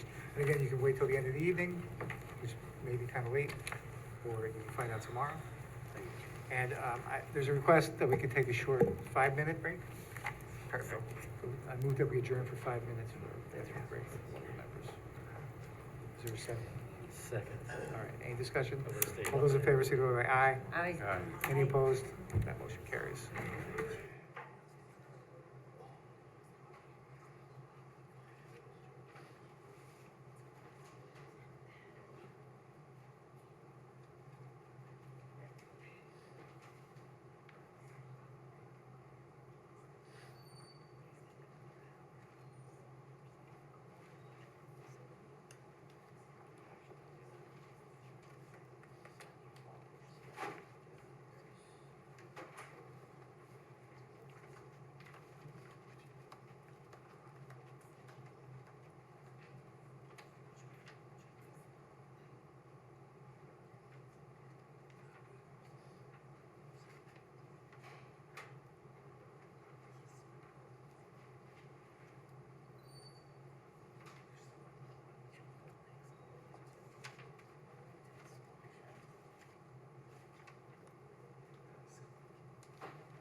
Okay, it's 7:31, we're back in session. That brings us to item number 6, 18 Pine Tree Drive. Is there someone here for that? Yes. Okay. Would you state your name? Yeah, hi, I'm David Costa, 18 Pine Tree Drive. Okay, Mr. Costa, do you swear or affirm that the testimony you're going to provide tonight is true and complete to the best of your knowledge? Yes. All right, why don't you describe this application? My wife and I were asking for a variance to build a carport off the side of our existing one-car garage. And it's too close to the property line, so we're looking for a variance. We did speak to our neighbor on the affected side, who she's okay with it. Okay. When you say carport, it's going to be open on Yes. all sides? All sides. Okay. And is it fair to say that you have a fence that goes? Yes. Is that fence right on the property line? She has a fence. She has a fence. And it's I'm not 100% sure where the property line is, because it was surveyed, we moved in 82. Okay. So they put up that fence, I'm not sure if it's on their property line, if it's on mine, it's right on the, And how'd you come up with how far away from the property line you are? I measured to the middle of her fence from the edge of where the carport would be. That makes sense? Okay. Well, let me ask you this. Are you Yeah. going to expand the driveway to go to the The carport? driveway's already double wide, the driveway's already enough to park 2 cars, so it would just extend. Not gonna put any more blacktop down, but the carport would drive right in. I won't have to expand the driveway. Okay. So you're just going to drive on grass? No, the carport will come right up to it'll come up to the front of the existing garage.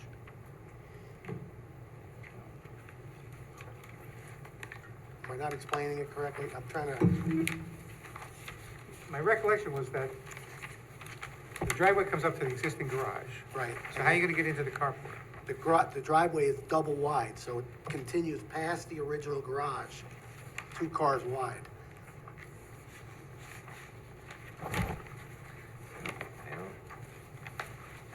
That's not what I recall from. So, yeah, see. You probably see 4. Okay, so, You see it, so you're not going to pave under the carport? it's gonna be concrete slab under the carport. It's gonna Okay. be on a concrete slab, which will match up to that driveway that's already Okay, there. all right, I see. All right. That's all I have. Christine? And so how far is the carport from the fence? Obviously, Of it's. her fence, Yeah, it's gonna be, whatever, 8 feet, 9 inches. that's, okay, Yep. all right, thank you. Oh, sure. So I've got the same question essentially as our chairman. If you're looking at your house, Yes, you got the garage, yes, you got a white fence, yes. there's a gate in that fence. Yes. That's not yours?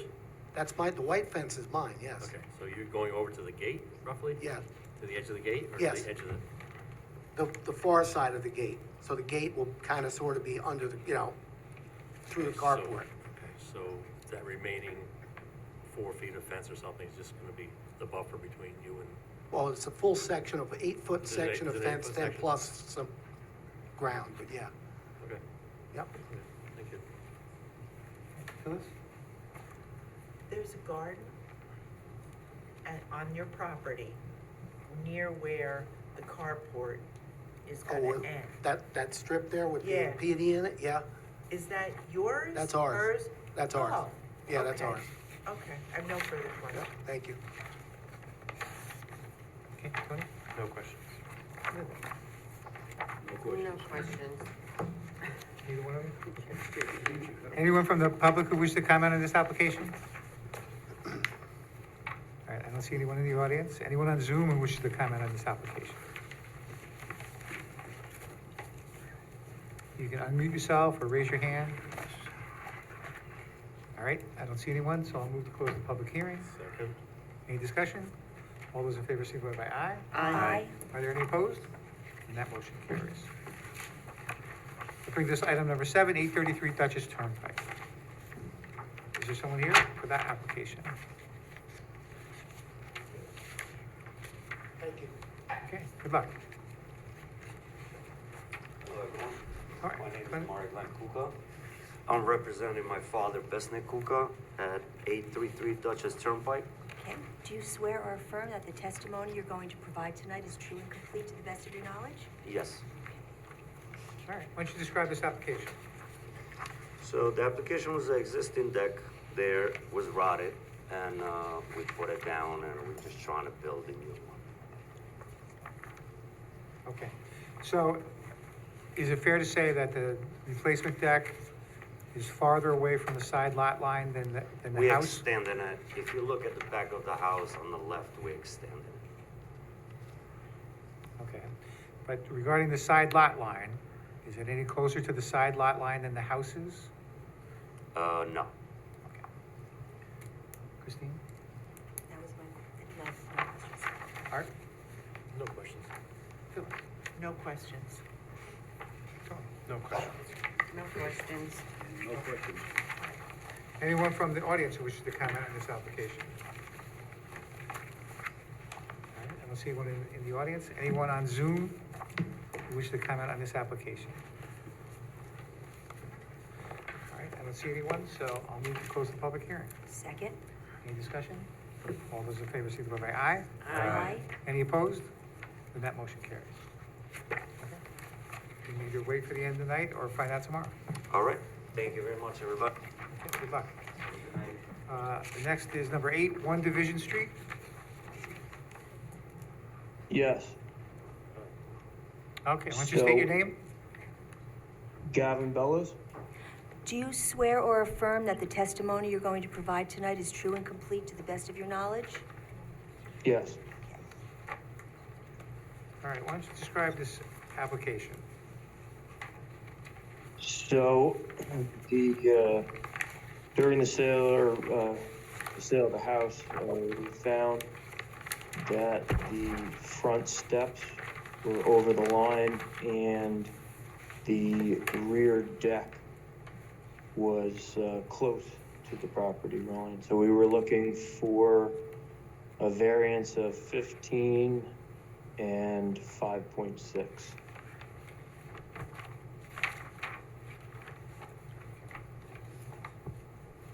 And do you know how long those conditions have existed?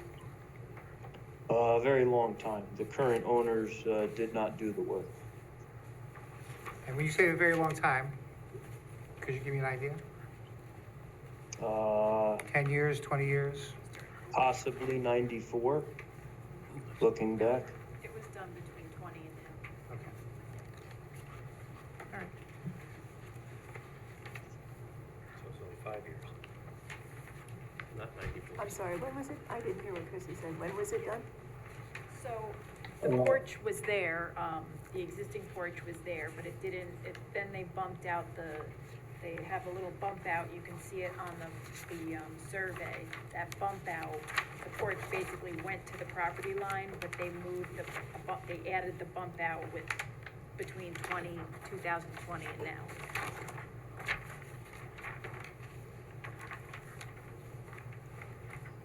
And that was found upon a CO search with the building department. The bump out where the stairs are? Correct. So they didn't get a permit. Correct. So what, Christine? No, I was just asking about the bump out, with this, is where the stairs are. That's the part that's, Correct. yeah. No, that's all. Thank you. Art? so, as Christie stated, this was done without a building permit, and now it's on the town right away, so what's that do to us? Or- So apparently the porch was there Right, and was on the line. right. For your purposes, you can't do anything over the property line, but you're requested for a full 30-foot variance because the porch goes to the property line.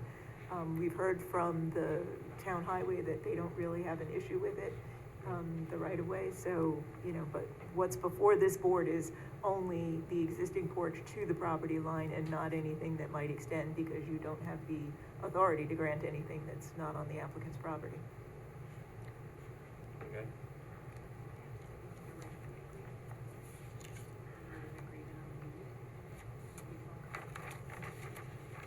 Is it?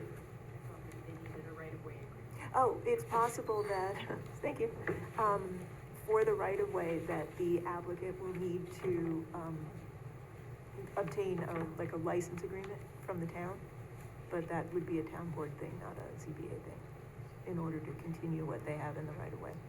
So the only thing we can say is either leave it or take it down. We can't even Up do to that. the property line. Right, so the Right. porch. Right.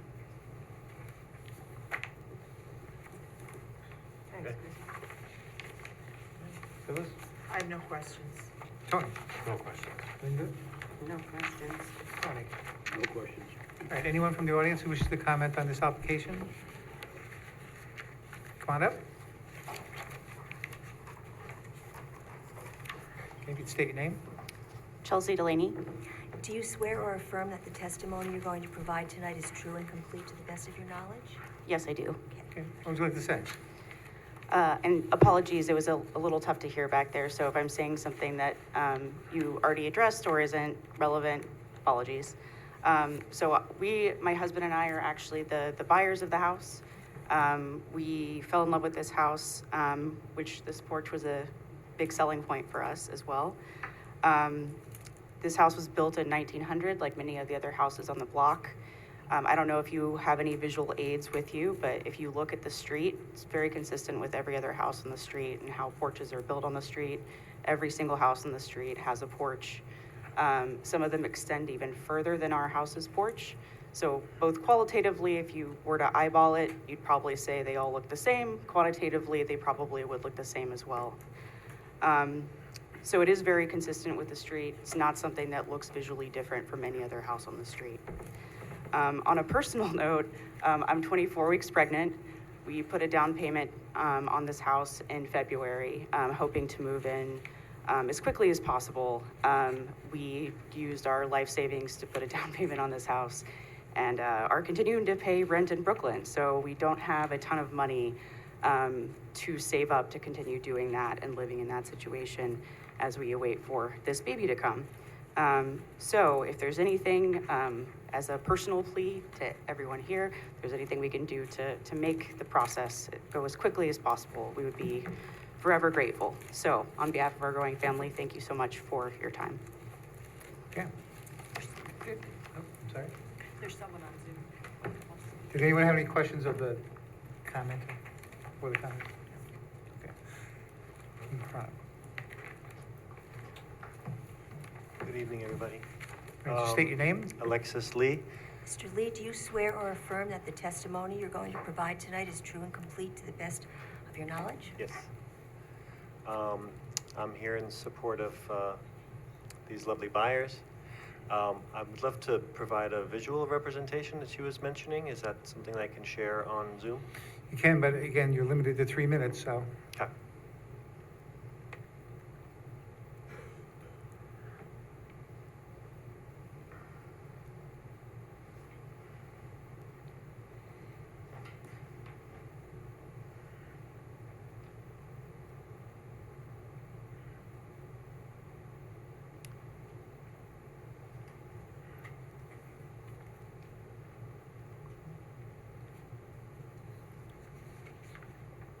Am I able to show it to you visually versus trying to drop it in? I'm trying to see how to drop this in exactly.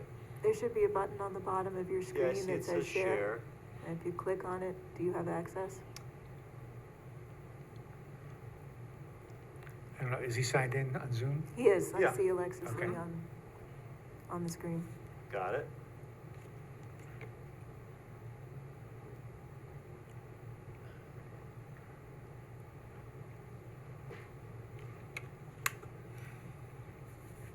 It had to go out and come in again. Sorry, guys.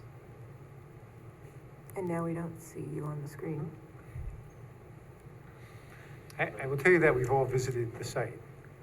Okay, you visited the site, so Yes. you can also see that the setbacks are. Yeah. Oh, okay, great. Is that it? Yeah. Okay. I mean, I guess the other thing that I would question, not knowing the process, did you mention, I overheard something, Ms. Cobb, about something about the fire department being okay? Is the right-of-way an issue that needs to be addressed still? What I said is the town highway didn't have an issue Didn't with. have an issue? As Okay. it was, because it's a quiet road and executive, but that because you have structures in the town's right-of-way, Yeah. you'll need to get a license agreement from the town board. Okay, and so I guess my comment for that would be, in any help to help expedite for these buyers, I can offer that our attorney draw something up for that, should that be needed. Okay, but that's not in front of us, Okay, okay? all right, thank you very All right, much. thank you. All right, and anyone else in the audience? Okay, there's Greg Freeman on Zoom. Yes, hello, can you hear me? Yes. Oh, good, okay. Mr. Freeman, do you Um, swear or affirm that the testimony you're going to provide tonight is true and complete to the best of your knowledge? I certainly do. It's good to see my future neighbor, Chelsea, and her husband. My name is Greg Freeman. I live at 1 Water Street, which is 4 or 5 feet from the house that they're trying to purchase. I just want to clarify, first of all, I support the variances that are under consideration here. And I just want to clarify one thing. As I read the application, there's a front porch and the steps appear to be one thing, and then there's a back porch, and then, is my understanding is that correct? Or is it just the front porch? Maybe I'm not understanding that right. There's a variance requested for the back porch as well of 5.6 feet. Yes, okay, so, yeah, that was my understanding as well. So, I would just say, I purchased my property in 2011, and all of these structures were there at that time. What has changed is the roof over the back porch has been done since then, and then the reconfiguration of that front porch has been done since then, which put the front steps on the town property, which was discussed already. So I believe these are all existing conditions. I would say that in terms of privacy, I want to point out that the current owner has put up a very nice 5-foot fence for privacy between their property and my property, which is very nice. I think there's no privacy issue that I would have with this. And the front porch, as they pointed out, is just, it's very common with other houses in the neighborhood, including myself. And it's a real feature of the neighborhood. It's unfortunate, but it goes way back, but probably before zoning then, that most of our porches were put in those places. So in summary, I do support this, and looking forward to have new neighbors. Thank you very much. Okay, thank you. Anyone else who wishes to comment on this application? I don't see anyone, so I'll move to close the public hearing. Second. Any discussion? All those in favor signify by aye. Aye. Are there any opposed? Then that motion carries.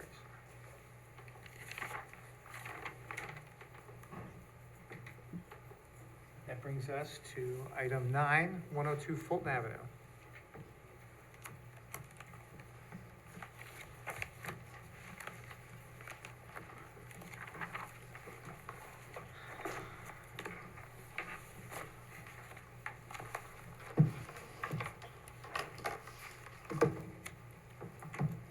Back again, Rich Tompkins, Maury Architects.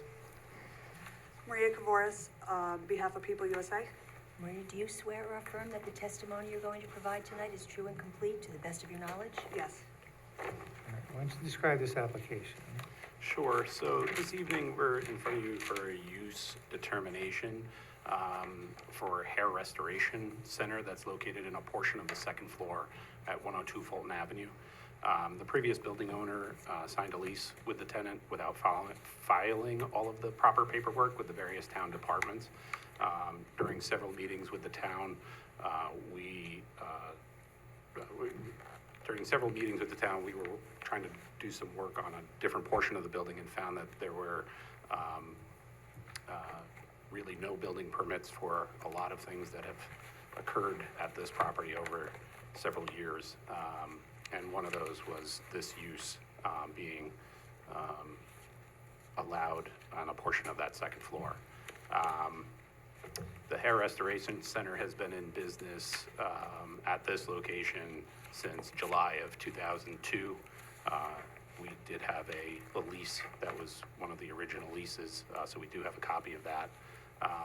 And we're looking for this use to continue at this location. Is the business owner here? Yes. Okay, all right. Does anyone else, I mean, everyone understands what the application is, right? Okay, so I really just have some questions for the business owner to describe the business. Sure. Unless there's something else, anything else you wanted to say. No. Okay, all right. If that's all right with the rest of the board? Oh, no, no. Okay, why don't you state your name? Ginny Leonardi. Ms. Leonardi, do you swear or affirm that the testimony you're going to provide tonight is true and complete to the best of your knowledge? Okay, why don't you have a seat and then make sure we can hear you on the microphone? Okay. Okay, why don't you describe your business? It's a hair restoration. I work with people that have problems, alopecia, hair loss. I do counseling with them, sometimes application. And it's something that I think it's important for people that, you know, I mean, they have problems and they need. Tony, you want to take this one? No. So, can you describe exactly what you do? It's a prosthesis that's placed on the head with bonders, or they can put it on themselves. They can do it at home, or I can do it for them. Okay, and what training do you have, or have you gotten with this? What, excuse me? Have you had any sort of medical training or certifications, or Yeah, I do. I have licenses. could you just tell me what those are? Barber and hair, Okay, cosmetology. okay, that's your cosmetologist? Yes, I am. Okay. And you said that sometimes you do applications? Yeah, I apply hair to their head. You apply hair to their head? Yes. Okay, no pharmaceuticals or medical applications? Well, when I do products, would be pharmaceutical products to restore their hair. Okay, anything that's under a doctor's order, like a prescription medication? They don't need a prescription, no, they don't. Okay. All right, and how frequently are you working? 3 days a week. Okay. And how many clients are you seeing in a day? Anywhere from 1 to 4.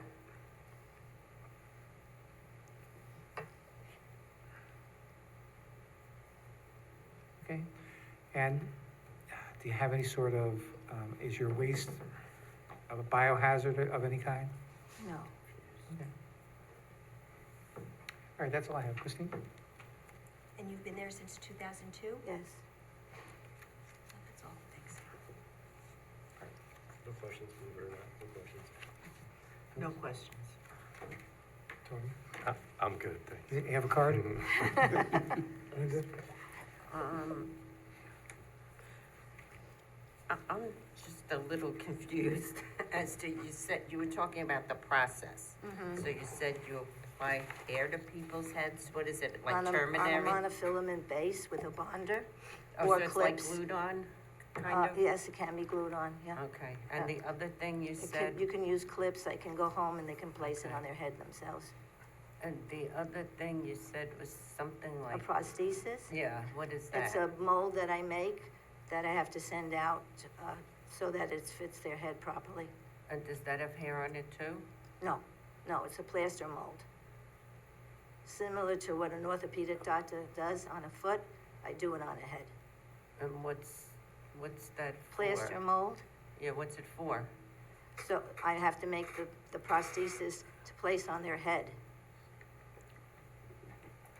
Okay, In other words, I draw a pattern onto the mold is sent out to a factory, and then they send me back the hair, and then I do it on them. oh, okay, I get it now. Are there any other,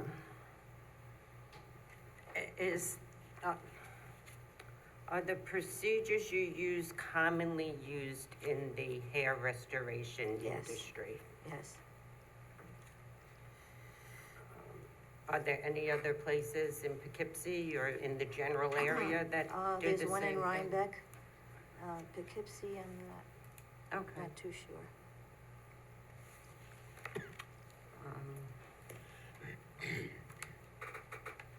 I have nothing further. No questions. Okay, anyone from the audience who has any questions about this or comments? All right, I don't see anyone in the audience. Anyone on Zoom? All right, I don't see anyone. So I'll move to close the public hearing. Second. Any discussion? All those in favor signify by aye. Aye. Any opposed? Okay, that motion carries. Thank you very much. That brings us to item number 10, 2050 Love Road. Somebody left their mug.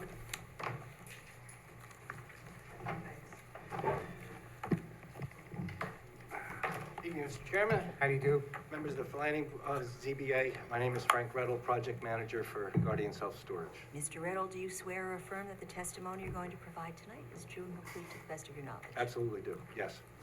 Good evening, everybody. This is my third trip here. We're here to get reapproved 5 variances that were previously approved by this board regarding a self-storage facility that received conditional final approval from the planning board. Planning board was lead agent. They previously issued a neg deck as far as seeker is concerned. The 5 variances were for a front yard setback and a side yard setback. During our initial application, we were requesting greater variances than we're asking for now because we moved the building, which reduced the impact and reduced the amount of variances that we're asking for. The front yard setback, we're requesting a 12-foot setback, and for the side yard, a 15-foot setback variance. We were also asking for a variance for wall-mounted light fixtures. Under the code, they shouldn't be more than 15 feet high. Ours are going to be higher at a height of 29 feet, requiring a variance of 14 feet. They're aesthetic only. They're very similar to the side lights that are on the county building just across the street. Next, we were looking for a variance regarding a parking requirement. Historically, self-storage is a very low-impact business. Under the code, the size of the building would require 36 spaces, but we were proposing 21 spaces, seeking a variance of 15 spaces. And lastly, we were asking for a variance for a monument sign located off-site. The plans have not changed since the original approval of all these variances. The reason for the delay has been that we're still trying to clear up a lot of the conditions of planning board site plan, one of which we were working with Lisa Cobb regarding an easement for stormwater that goes into the neighboring shopping center, which has been quite a feat. As a matter of fact, Lisa, I was in touch with Jim Nelson today too, so we're on our way with that. We're pretty close to being able to finalize all the conditions of final site plan approval, but because these variances will expire later this month, I'm here before you to ask that they be reapproved as before.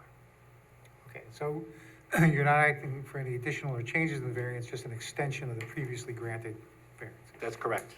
And Correct, Mr. Mr. Chair, Chairman. variance number 6 was determined to not be needed subsequent to the printing of the legal notices and agenda. So it is the same 5 variances that were granted before. Okay.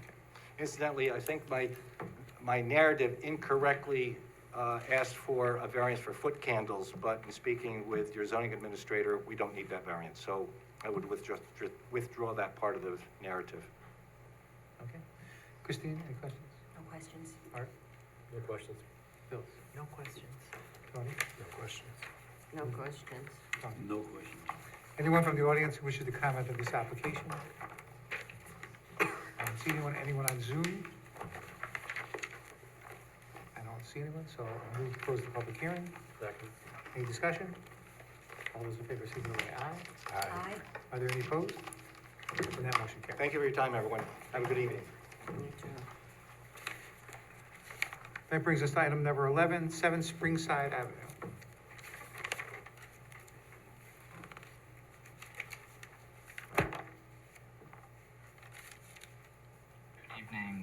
members of the zoning board.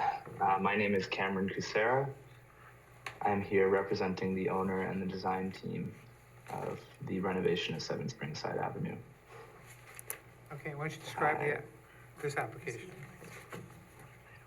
So this application is Excuse me, I just need to swear Oh, you sorry, in, I'm I'm sorry. sorry. Do you swear or affirm that the testimony you're going to provide tonight is true and complete to the best of your knowledge?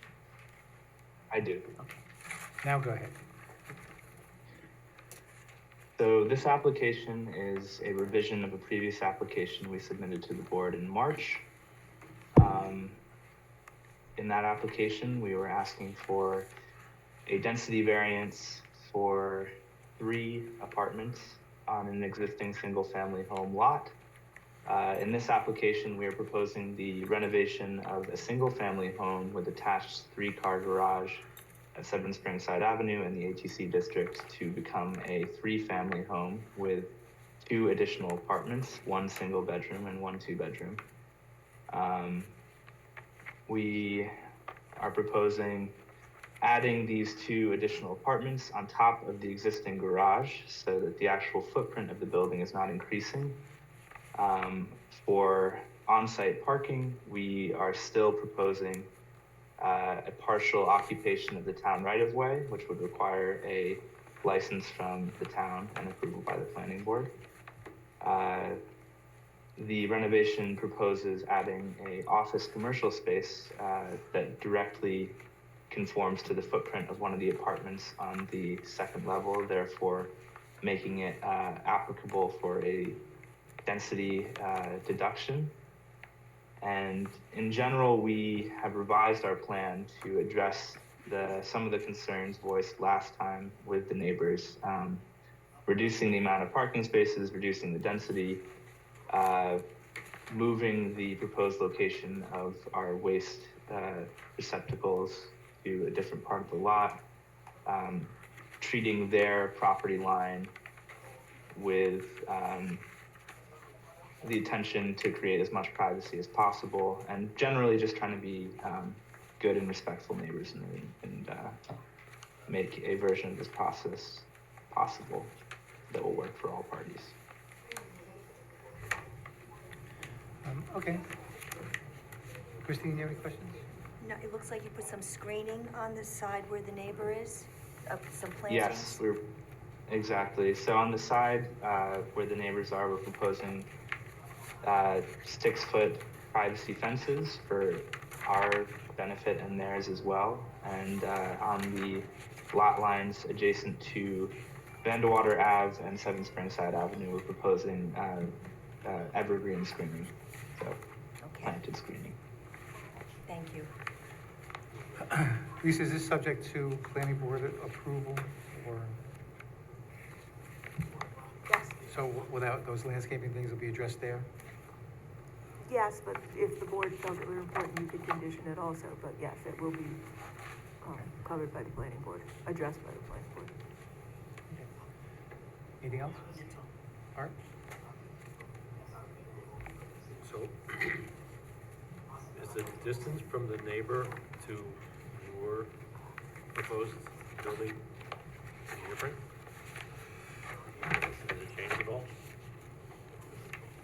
So the distance from the north neighbor's lot line for the new construction complies with current zoning. So in the previous version, we had the entire existing garage roof occupied with new construction for new dwelling units, but in this version, we've actually pulled the dwelling unit back from the north lot line to conform with the required setbacks. Okay, So all new construction conforms with current zoning offsets, even though the existing conditions do not on the ground floor. and you said you addressed the refuse concern where, because it was gonna be on the neighbor's, almost on the neighbor's property last time, I believe. Yeah, the new refuse location is centrally located, I think, to the benefit of all. It's more convenient for the residents and actually within 60 feet away from the neighbor's lot line that had an issue with it previously, so more than the 50 feet required. And the on-street parking, that's still gonna be a potential issue with inclement weather and with is it the service station across the street that's using that parking as well? That you can't control, but isn't that still gonna? We provided, provided that we have a license granted by the town for our off-street parking configuration, we do have enough spaces. They're not proposing Our code on-street requires. parking. The applicant is. There is no on-street parking proposal. This is all, we've accommodated all the required parking on site with the provision that we have that 6-foot swath of right-of-way, a license agreement to use that. And I believe. And to be clear, that 6-foot swath has an additional 4 feet of paved area before it even meets the curb, so it's not abutting the road in any real sense. Okay, thank you. I can share the site plan for reference if that would be useful. Would you? Yeah.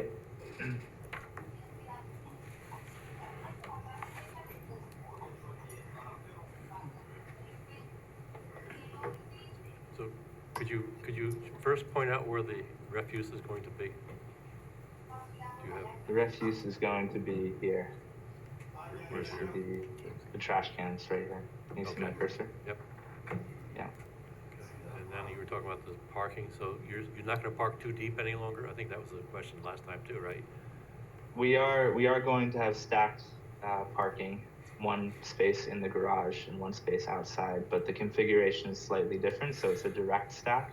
Before it was slightly staggered, so if you were trying to access your inner spot, you would have to kind of turn a little bit around a parking space to achieve it. So this is much more conventional, and there's a precedent at the neighbor's lot right across Van de Water for this configuration of stacked parking. Okay, thanks. Phyllis? Are there plans to use the garages that you're building on top of? Sorry, I'm not quite sure how you mean that. Yeah. Okay, never mind, thank you. Tony? No, I don't have any questions. Linda? I don't have any questions. Tony? No questions. All right. Anyone from the audience who wishes to comment on this application? Yes, please. Well, is there anyone in the audience that wishes to comment on this application? Right there. All right, I don't see anyone. So anyone on Zoom? Yes. Okay, why don't you state your name? Natalie DeMarco. I think, okay, go ahead. Do I need to be sworn in? You were sworn in last time, right? Yes, I was. Okay, Mr. Chair, please. it's technically a new application, so we should Oh, probably okay, all swear. right. Okay, so do you, Ms. DeMarco, do you swear or affirm that the testimony you're going to provide tonight is true and complete to the best of your knowledge? Yes, I do. Okay, go ahead. I just want to begin by saying that my husband and I appreciate the refuse being moved, so thank you for that. And also the proposed 6-foot screening that was added, so we appreciate that. However, there are a few concerns, and we just want to bring them to the attention of you all tonight. My husband and I feel strongly that it is important to consider the testimony of the applicant during the last zoning board meeting on March 10th. She described her project as, quote, transitional housing with rapid expansion, end quote. And when asked if the apartments in her proposal would be subsidized housing, she testified, quote, I will be willing to get subsidized programs in there. I have no issue with that. She refers to subsidized housing as, quote, paying the rent, the total for whatever I am asking, end quote. Based on her testimony, it's easy for us to assume that the applicant's intention is to overburden her parcel with subsidized housing for the purpose of generating revenue. This is not uncommon. We believe that cramming so many apartments into a parcel of this size right next door will have a negative impact on our home and on the neighborhood. To accommodate the deficit for the parking space, The applicant is asking the board for a license agreement for the town's right-of-way to legalize her parking needs. Just want to share my screen with you because I have some pictures to show you.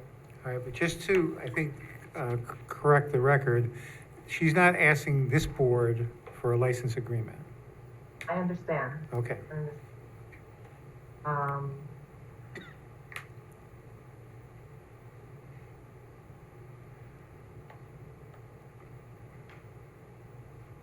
okay.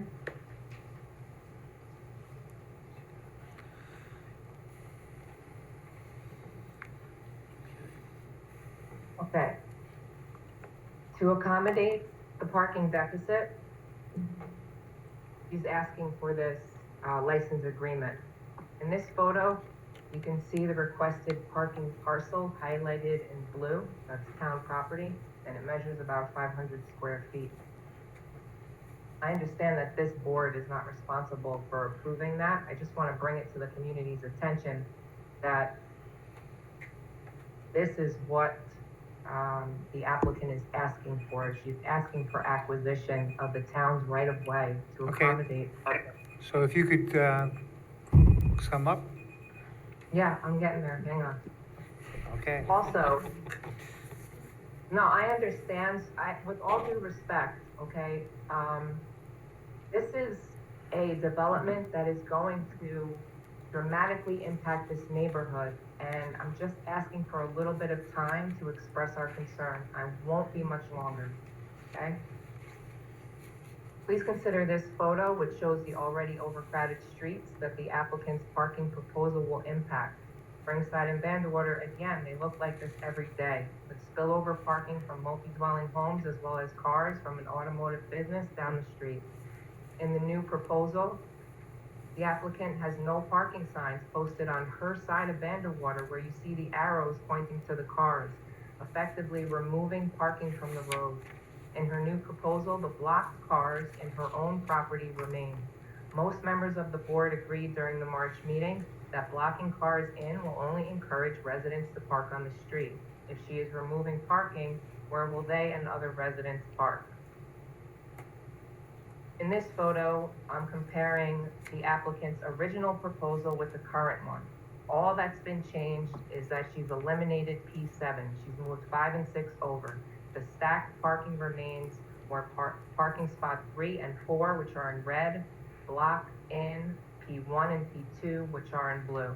As said before, and agreed to by most members of the board in the previous meeting, the space for parking is and remains inadequate. Simply removing one parking space does not remedy the problem, which is that 1 and 2 are blocked in. Just addressing Mr. Gutierrez's point, here is an image of the stacked parking, which he referenced next door. This is not a precedent for what they're trying to do. All of these cars can move freely in and out of this lot, and the people who cannot fit in here park on Vanderwater. Okay, there is no stacked parking here. Nobody uses it. In closing, the proposed dwelling is too large for the 0.15 acre parcel it hopes to occupy, and it leaves insufficient space for the appropriate and adequate parking. Evidently, the applicant is still proposing to maximize the volume of people and vehicles into a space that is simply not large enough. We ask the board to consider that 7 Springside is not the proper location to develop what the applicant proposes. Please vote no to these variances. We ask that you vote as if you too lived here. Thank you. Okay. Did anyone have any questions from the comment, to the comment? All right. All right, anyone else? I would like to be sworn in. I am Women of All Trades, Jessica Ramos. I am the applicant. Ms. Ramos, do you swear or affirm that the testimony you're going to provide tonight is true and complete to the best of your knowledge? I do. Okay. What would you like to say? If you can see, the driveway itself, regardless of the fact that we're asking for the right of way, our driveway is a 3-car garage driveway. Nobody should be parking on our driveway, no matter what those cars are. if you look at the picture that was provided by, Ms. DeMarco, there's only one car that is going to be, not able to park there. And, there's the snow ordinance, apart from that, most of the time, those parkings are not supposed to be parked there in the first place. And the, extension of the cars that come from the, lot and the garages, they do have, ample space in their garage and in their place to park the cars inside their parking. They choose not to. So, I don't think that we should stomp somebody's dreams and more, accessible housing for people's needs in that development, which you can see around that development, even around the corner. When you look around the corner right by, Taco Bell, in that corner, 3-story or 4-story building, there's a little bit of parking there, but the housing is there for people that need it. We cannot stomp, a development of providing a couple of more apartments, 2 more apartments, just because of one parking space that's going not to be needed. More, that's gonna be taken from the road. That's all that's gonna be taken from the road, because it is already there where our driveway is taking that space. Nobody can park within our driveway anyway. And so we have the right for people not to park within our driveway space. That's all I have to say. Okay. Anyone else who wishes to comment on this application? Yes, thank you. Good evening, board, members of the board. My name is Russell DeMarco. Wait to be sworn in. I'm sorry, Mr. DeMarco, do you swear or affirm that the testimony you're going to provide tonight is true and complete to the best of your knowledge? I do. All right, what would you like to say? Thank you. Good evening, members of the board. Here again to speak in opposition of the proposal before you. But this proposal is tailored similarly to the reworking discussed by this board in the March meeting. Still suffers the same defects in the law that Parsons done. The board voted no on every variance requested in the previous March proposal. Variance requests were essentially the same as in this proposal. Parking being the fatal flaw with this proposal. In order to grant these variances, this proposal needs to meet the requirements of a special use permit under the law. This proposal is requested under the area variance form, not the required special use permit form required when the law is requested. Special use application contains 15 questions to the applicant to describe the proposal. 5 of the 15 questions are about required legal parking to be granted the special permit. This proposal fails on all of these questions. Special permit cannot be granted by the law. Proposal cannot be granted without the special permit use. All variance should be denied. My wife and I showed this board, which already the parking that already takes place on this street. Seen the pictures. Board understands that the apartments across the streets have tenants from these buildings who need to park on the street due to lack of parking in the building lot. The building was approved by this board under the same 1.5 parking spot per unit law, but no one drives half a car. Spillover parking is expected. The board is aware of the business which also parks on the street. This is all legal parking. They already exist. Now the proposal before you would add more vehicles parked in the road. The board came to this conclusion in your deliberations in the March proposal that the parking plan in this proposal will create a situation where tenants park in the street rather than get a tenant to move their car to park in the blocked garage. Let alone visitors or the fact that any tenant has more than one car. Unloading a trunk while standing in the street. Bumpers at the street. Children passing between the cars immediately in the road. The request is for parking in the right-of-way, perpendicular.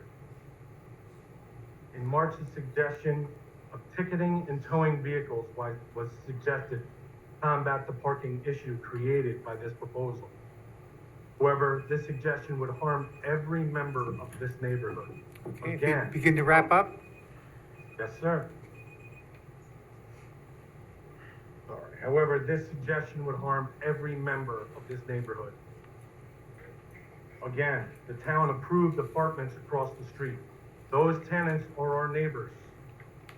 How does the town approve an apartment that may not contain enough parking at 1.5 spot per unit and then ticket those who use the street as spillover parking so the board can approve another project that will do the same thing across the street?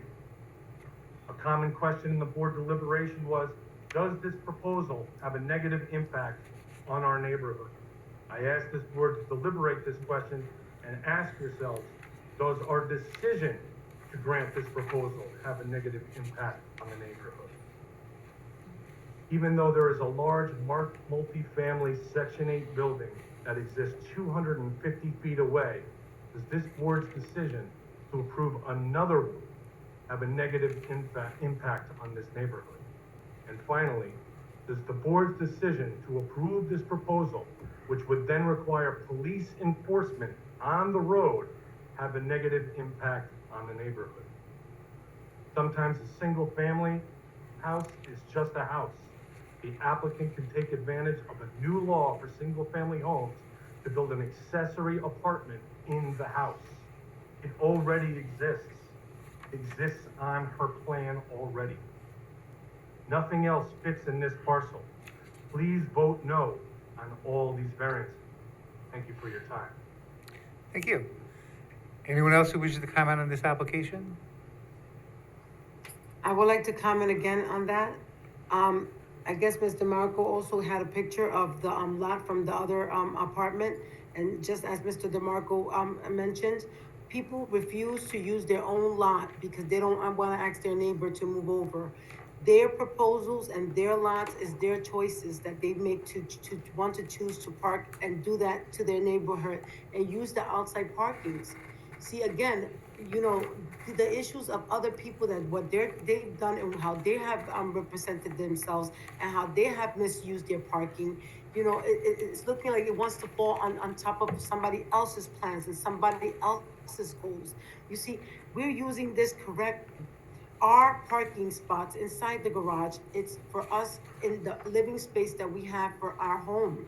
We're not gonna be having that issue where people that are there, that have their parking in set parking spaces are gonna need to park in the street. If the people that have their spaces do not wish to park inside their allowed spaces in their garage and their parking spots, then that's because they feel like doing that, which is why law enforcement has to be placed when people do not wanna follow the rules. You know, this is something that has to be in place. I know, and I'm really certain that with my parking and the way that this is lined up, that those things will not be happening because we're gonna have allotted amounts of spaces for people and the cars that are only allowed to be parked there and the people that have only those cars with the allowed parking spaces that are gonna be given to the tenants that you give the opportunity to live there. So I hope that you take into consideration all of that the problems that are going around that has happened with other people because of the choices that they have made to have multiple cars or to not use their allowed parking spots within their assigned parking spots in their home. That's their choices. I hope that this doesn't impede the dream and the aspiration of a new person that is buying into this neighborhood, that wants to make better of this neighborhood, that want to relate more to the housing problem of this neighborhood. And I don't think that this should be, put, on top of one family member that's trying to better that neighborhood. And I want that consideration to be seen. Also, how we have done everything that was asked from us, and even lowering the area to have a 2-family home, even going through the constraints of putting the zoning to start the new construction 20 feet from the neighbors so that there won't be that problem. We have done everything that's asked for us. Please take that into consideration and give us the opportunity to move forward with this project. Okay, thank you. One brief comment on the parking, just to clarify the point.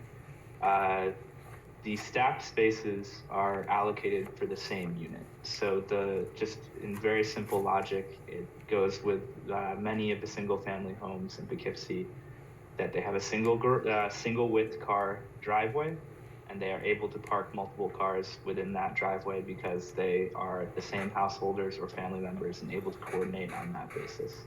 These are not parking spaces that are occupied by people living in different units that may not necessarily know each other. So, All right, that's thank you. all. Thank you. Okay. Any other questions from the board to the applicant? All right, anyone else who wants to comment on this application? And I'll move to close the public hearing. Second? Any discussion?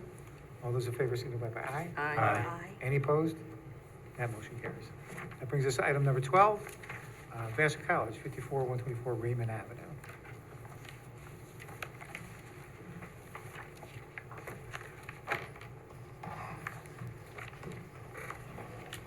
Okay, I'll just state your names. Amy Patain from the LRC Group. Hi, I'm Marianne Begeman from Vassar College. I'm Robert Nilsson. I'm the project manager for Vassar College. Do you all swear or affirm that the testimony you're going to provide tonight is true and complete to the best of your knowledge? Yes. Yes. Yes. All right, when does someone describe this application? So, as I said, we're here on behalf of Vassar College for the proposed signage for the D.D. Thompson Bartlett Center Career and Education for admissions. So we submitted a signage package, which you all should have, and it describes the many signs that are proposed for the new building.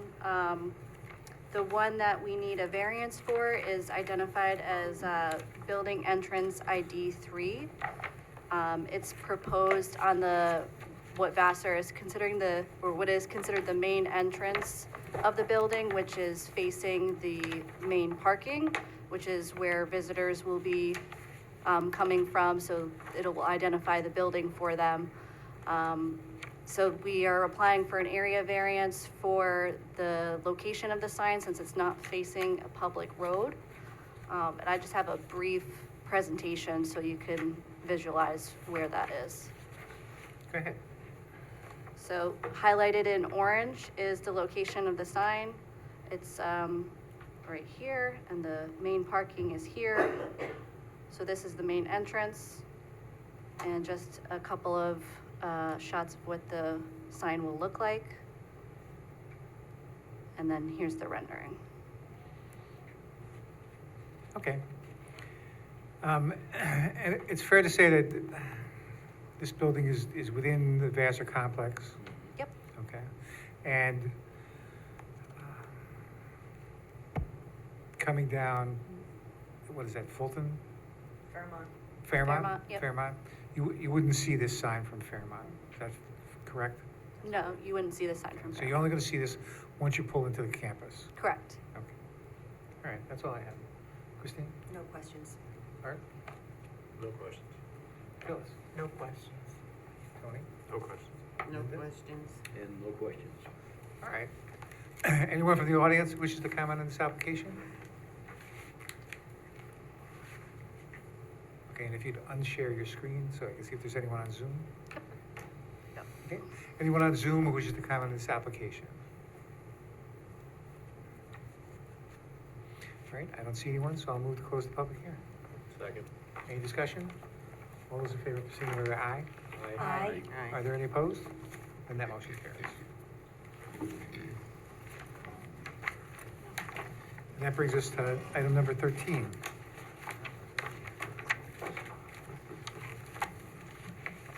This is Chipotle 718 Dutchess Turnpike.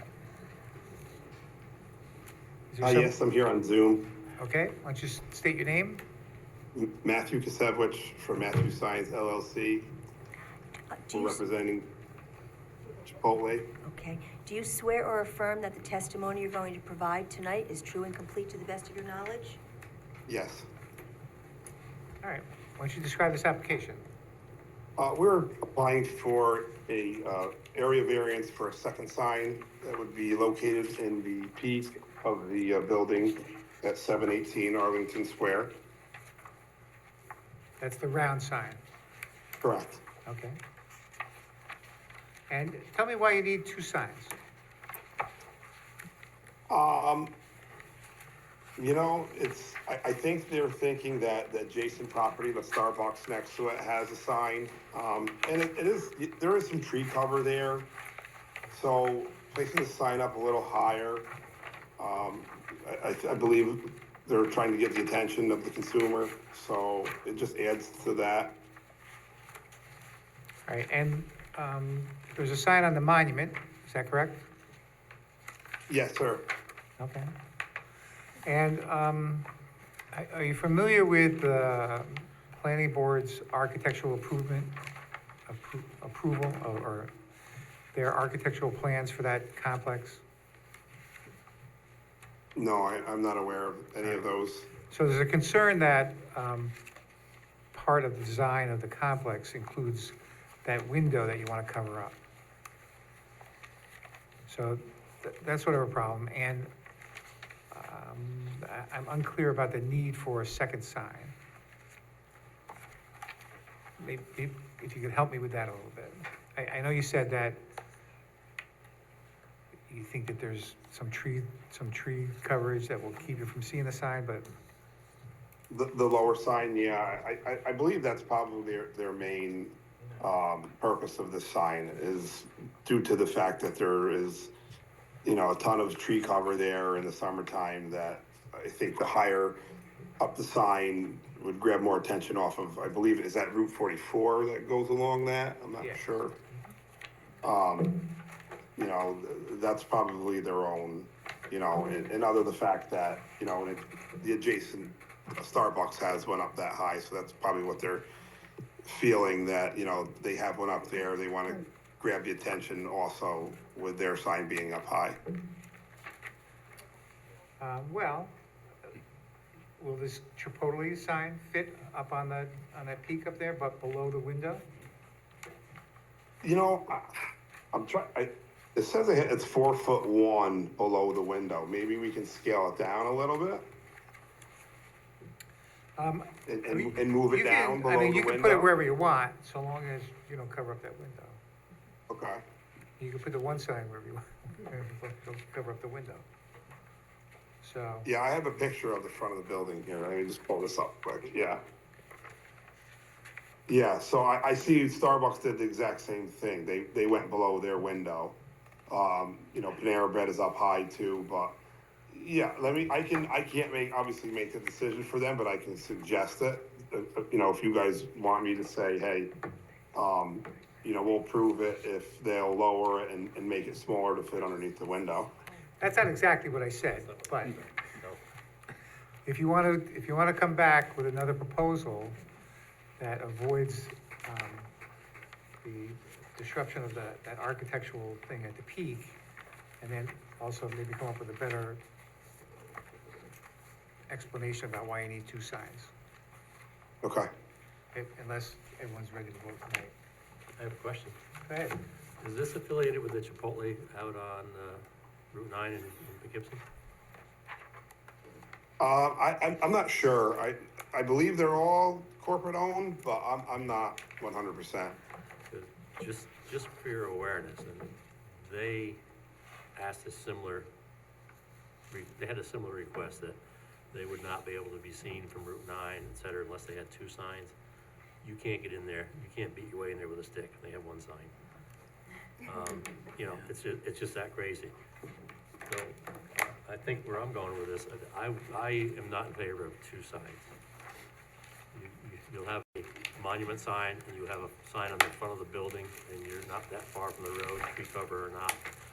And it seems to be that Chipotle is one of those places that once people know it's there, they don't need the second sign. They probably don't need any signs for whatever reason, but I would, you know, I'm just telling you up front that I would not support two signs.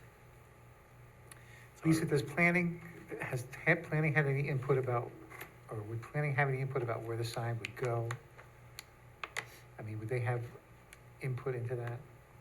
I don't know if this actually would go to them for the architectural, I mean, they are the architectural review board. Right. Yeah, I But- don't think it, I think Mike originally said that not to go to planning, Okay, all right. but, he might have changed his mind, I'm not sure. Yeah, I don't know. And Mike has been traveling, so we couldn't ask him before tonight.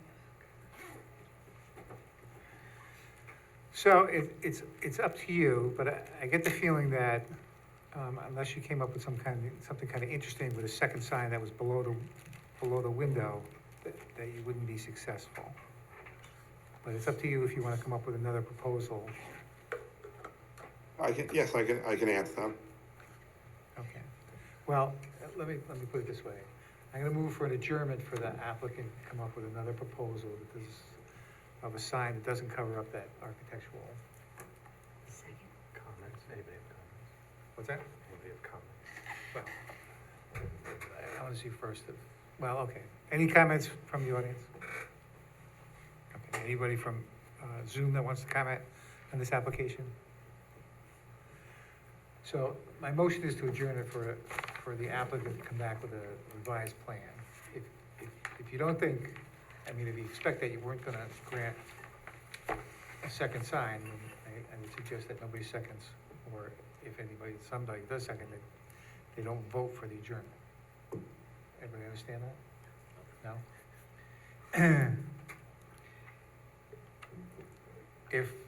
If not enough people vote for this adjournment, then we'll go about whether or not to have two signs. Now does everybody understand? Yes. But don't we typically give the the person that's requesting it, the opportunity to back out until the next meeting, knowing that it may not pass and? Right, but if it's not gonna pass anyway, Right. that's, I mean, if enough people aren't gonna grant a second sign, then I don't think there's any reason to adjourn this. Or just draw a vote like we do at times? Well, we could do it that way, or if not enough people vote for my motion to adjourn, you know. Okay.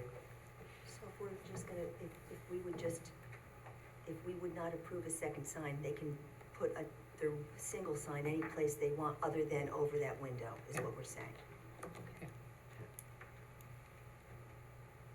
All right, so that's my motion for an adjournment. Chrissy, is there any, before the board votes, is there any limitation if the applicant came back, decided to put only one sign under that window, that's okay, doesn't need any variances, or would it? It didn't, I mean, the sign that they have meets the size requirement. The circular sign, Both of them would, so whatever one they choose would Okay. both meet the requirement. and the location is, okay, not a height requirement? Correct. Okay, just making sure before the board votes. So was there a second? I second it. Okay, all those in favor of an adjournment for the applicant to come back with a revised application with signs that don't cover up that window, vote yes. You might wanna do it in person. All right, Christine? I think as long as it's one sign, So that's a no. that's a no, okay. Hey, or nay? To adjourn? Yes. No. Okay. No. Oh, You forgot somebody. Yes. No. No. okay, so that motion does not pass. So now I'm gonna close the record about your application. Is there a second to that? Second. All right. Any discussion? All those in favor, signify by aye. Aye. Any opposed? Then that motion carries. Okay. And then I'm gonna move for a 15-minute break. Yes. Second. It's 8:40 now. Any discussion? All those in favor, signify by aye. Aye. Any opposed? And we'll come back at, I think, 8:45.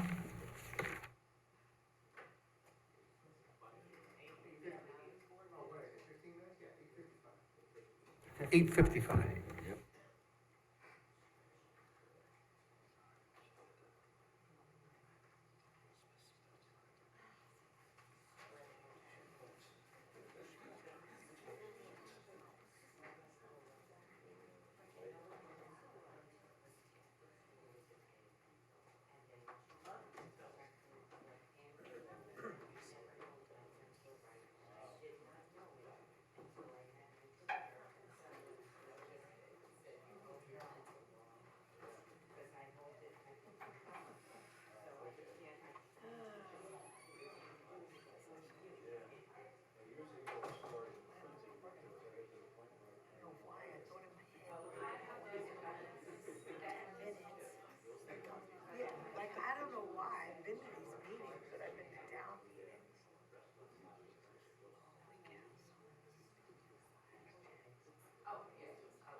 Something back up to Sealy's, where the horses are. Oh, the duck, yeah, because you have to have a pond, I guess they get, there's something, it's called, if they don't have water to go in, they get disease or something, right? Oh, ducks are so cute, that stinks. I know. Well, these bears, do you keep seeing all these bear sightings all over the place? Where are you? Seen one, I live out in, Clinton off of Malibu. Okay, yeah. And, I've had one in my yard a couple times.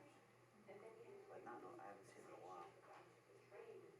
I'm waiting to hear from George Whalen on, it's the one,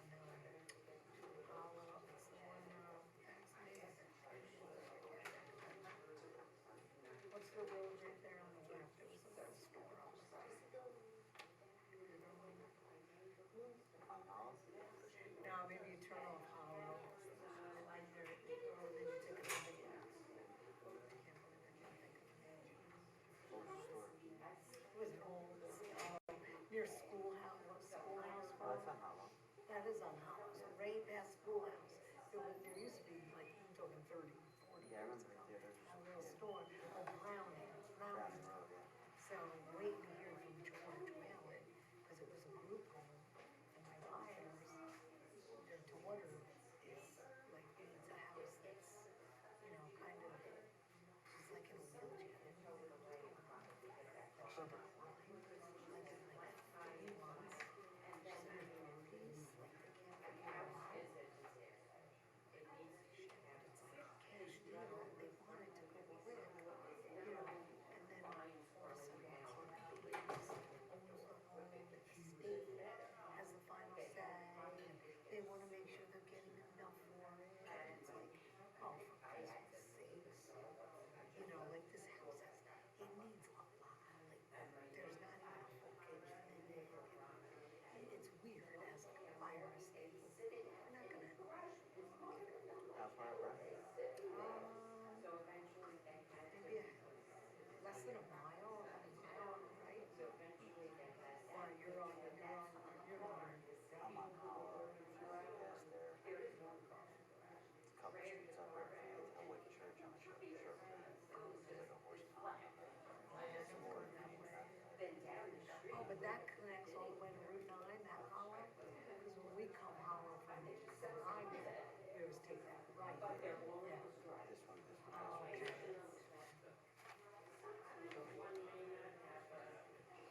How many hours do you have? And I said to Chris recently, I go, well, if we sell the house, we move. I think the south side of Poughkeepsie, because I love just, going for a walk, on the sidewalk, hills and everything. I go, would you want to go to the south side, or would you want to go north and get like property?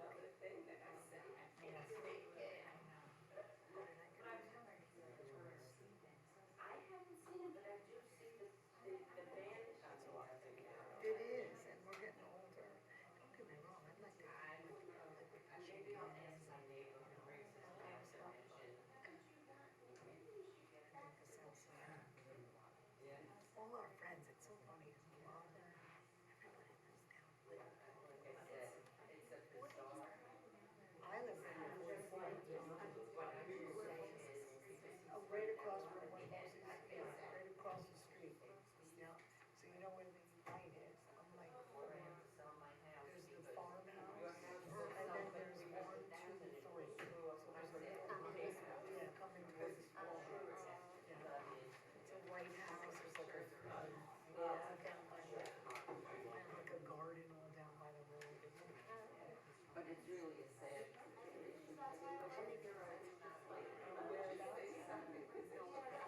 Okay. It's the apartments inside the complex. That's the little bleach house. It's one room, the third house. Oh, after Village Park? Village Park has the little bleach. Yes. And it's like one house, second house, third house. Oh, okay. It's only 3 houses. It's like My daughter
44, I can't exit out, and my tax are 12.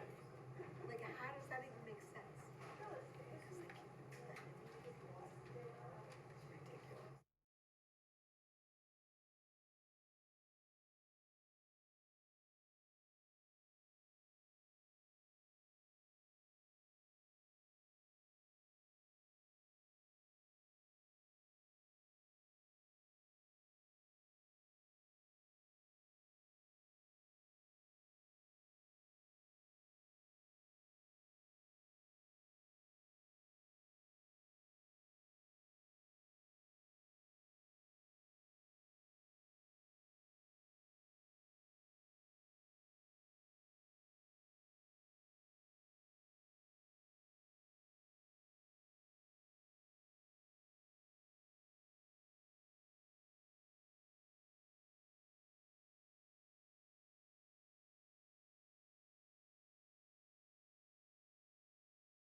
Okay, the board's back in session.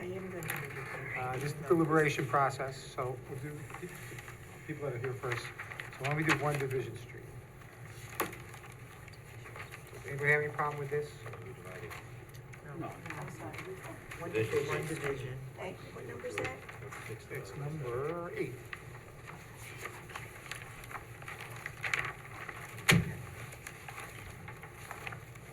No one has any concerns? All right, then let me offer these findings. Whether an undesirable change will be placed in the character of the neighborhood or a detriment to nearby properties created by the granting of the area variance, these conditions have existed for quite some time.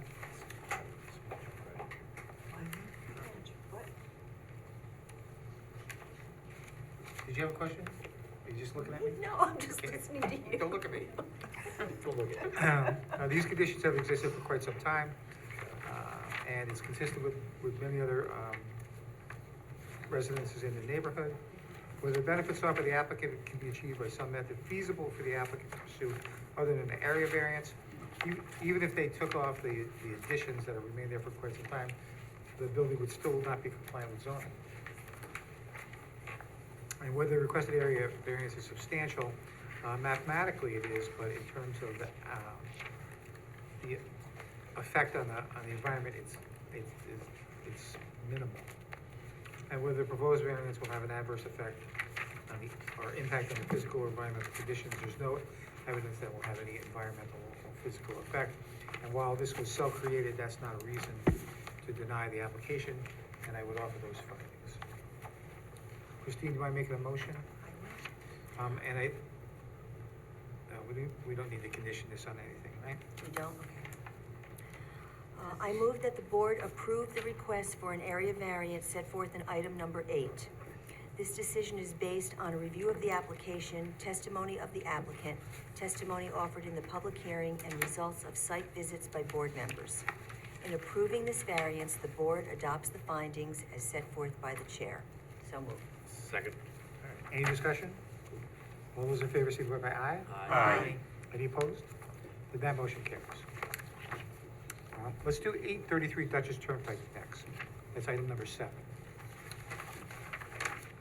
This was replacing a deck that has no further encroachment into the side lot line than the main property. Does anybody have any concerns about this one? And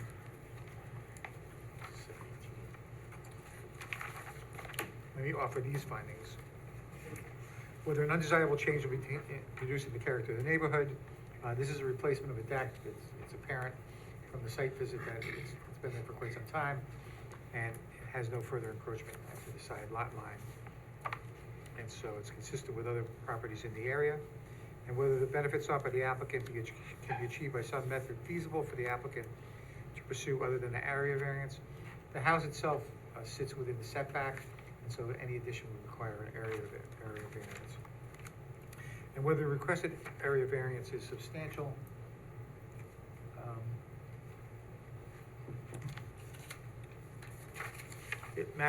neither mathematically or in its impact is substantial, and there's no evidence that there's any physical or environmental impact.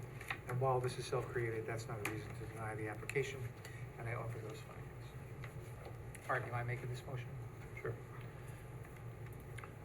I move that the board approve the request for an area variance set forth on item 7. This decision is based on a review of the application, testimony of the applicant, testimony offered in the public hearings, and results of site visits by board members. In approving this variance, the board adopts the findings as set forth by the chair. So, All right, any discussion? All those in favor, signify by aye. Aye. Any opposed? Then that motion carries. Next, I'd like to do number 5, that's 201 Rochdale Road. Yeah, I'm gonna abstain on this one. This is the one you're abstaining on? Yes. Okay. This is a variance request for, after the as-built survey was done, it came out, it was over the property line. The builder explained, the applicant explained that it was due to a moved marker. I accept that as a legitimate reason. And the necessity for the variance is because of the error, right? So, let me make these findings. Whether an undesirable change will be placed in the neighborhood, an undesirable change, whether there be an undesirable change in the character of the neighborhood. It's similar to other houses in that subdivision. Its impact on the neighboring property is non-existent. And whether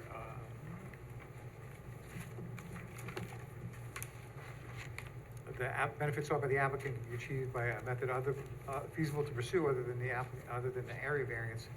The only thing to do is to move the house. That's not feasible. And whether it's substantial, I think neither mathematically or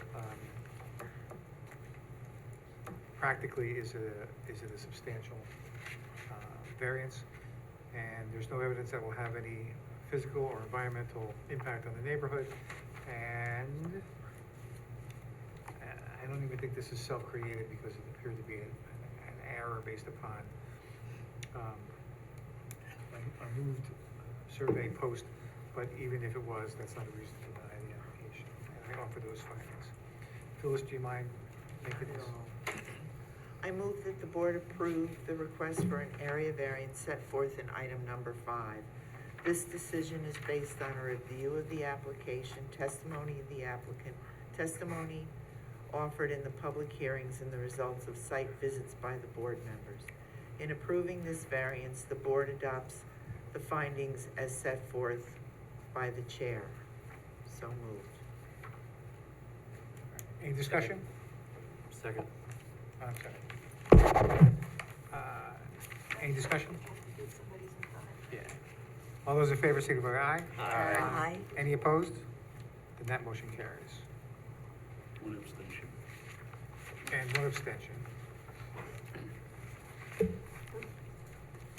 Okay, so number 2 was adjourned till June 9th.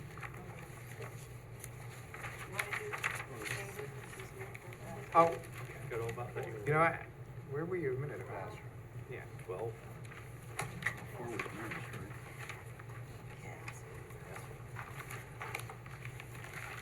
What did I do at 6? I think we're doing 12. 12? Okay. This is 6, I believe. No, he said 12.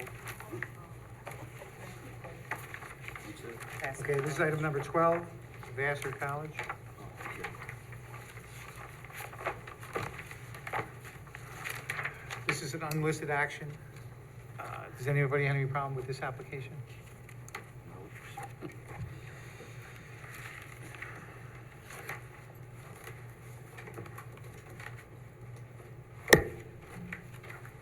In that case, I move that the ZBA determine that this is unlisted action appropriate for uncoordinated review and declare itself to be the lead agency. Second? Any discussion? All those in favor signify by aye. Aye. Any opposed? Then that motion carries. And I move that the ZBA determine that the action will not have a significant adverse effect on the environment for the reasons set forth in the determination of non-significance for this action. Second? Any discussion? All those in favor signify by aye. Aye. Any opposed? And that motion carries. And signing.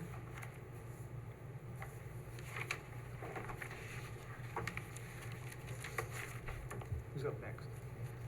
Tony G. And this, just for the record, this was county local concern, and there is a staff report. Yeah, so there was a response from the county, a matter of local concern.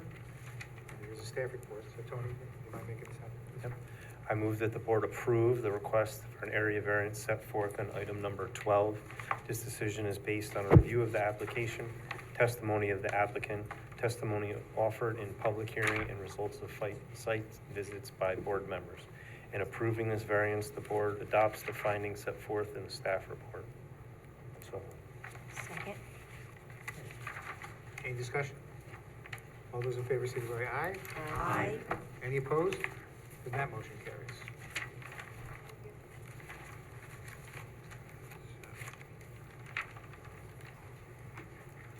Number 3, that was adjourned. Okay. It was adjourned to 6/9. 4? There's 16. Number, That was an extension, wasn't it? Yeah. There's a staff report.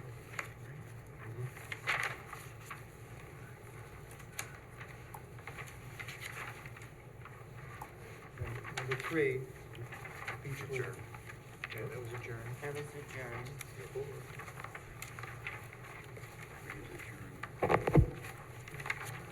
So then that goes Number to 6. number 4, Marist. Yep.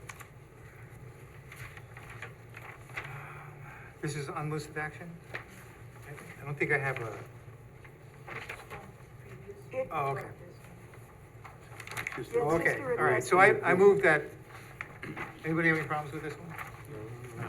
So I move that the ZBA find that the granting of a time extension is consistent with its prior seeker determination of non-significance, and that it amend its prior resolution of approval to grant an extension of one, well, do I need to say all that part?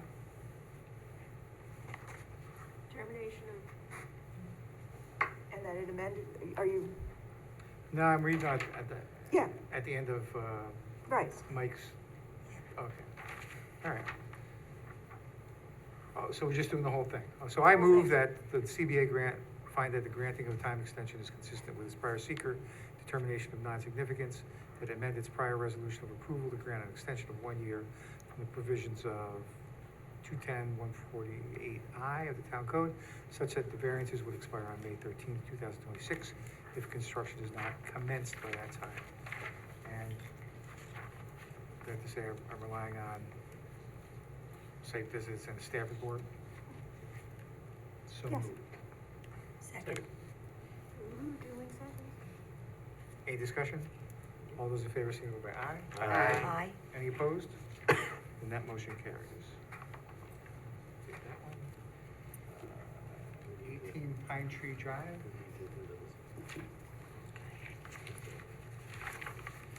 This is an attached carport. Anybody have any concerns about this one? Then let me offer these findings. Whether an undesirable change will be produced in the character of the neighborhood or a detriment to nearby properties will be created by the granting of the variance. This seems to be consistent with other properties in the area and will not change the character of the neighborhood.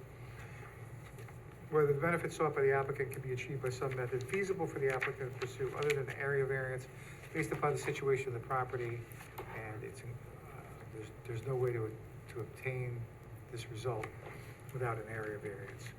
And whether the requested area variance would be substantial, perhaps mathematically, but because it's a carport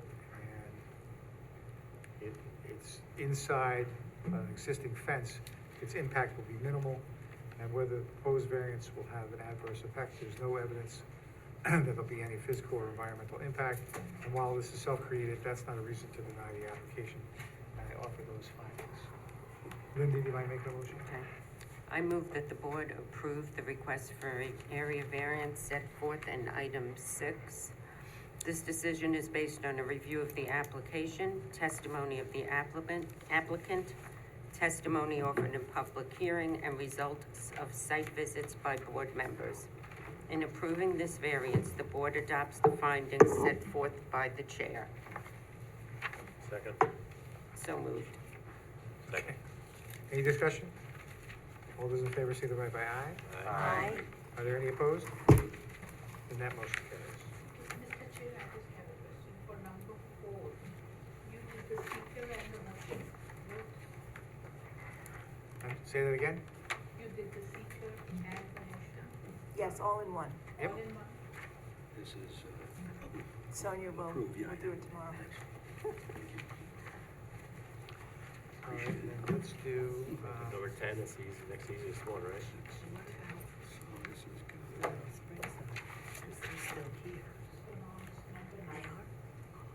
is there anybody here that? Yeah, so, 9 is 102 Rich Fulton Tompkins Avenue. is number 9, and Jessica Ramos is number, nobody for 10, and then 11 is on. mine is 102. Yeah, I apologize, I didn't look at the Zoom. All right, so this is a question about whether Which one? the hair restoration place is similar to a medical office, or whether it's a lesser non-conforming use. And it seems to be based upon the testimony of the person, it certainly seems to be less intensive than a medical office. So I would be inclined to grant that. But, so this is,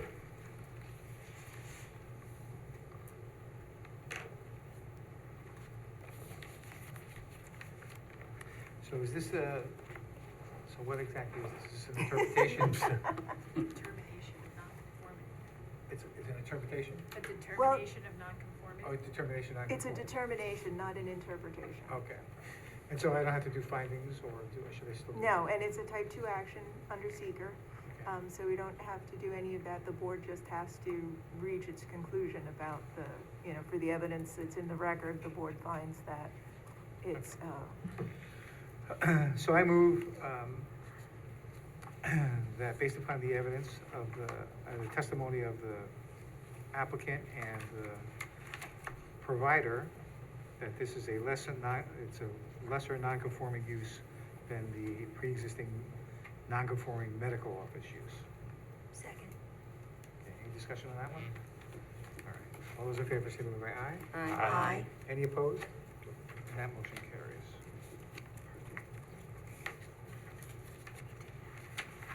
That brings us to item number 10, 2050 Love Road.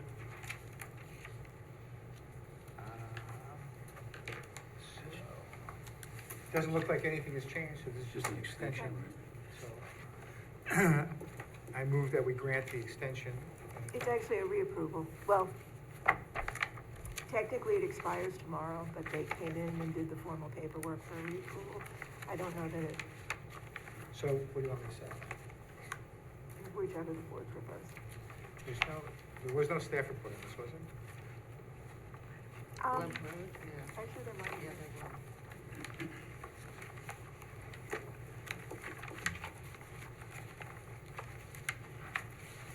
No,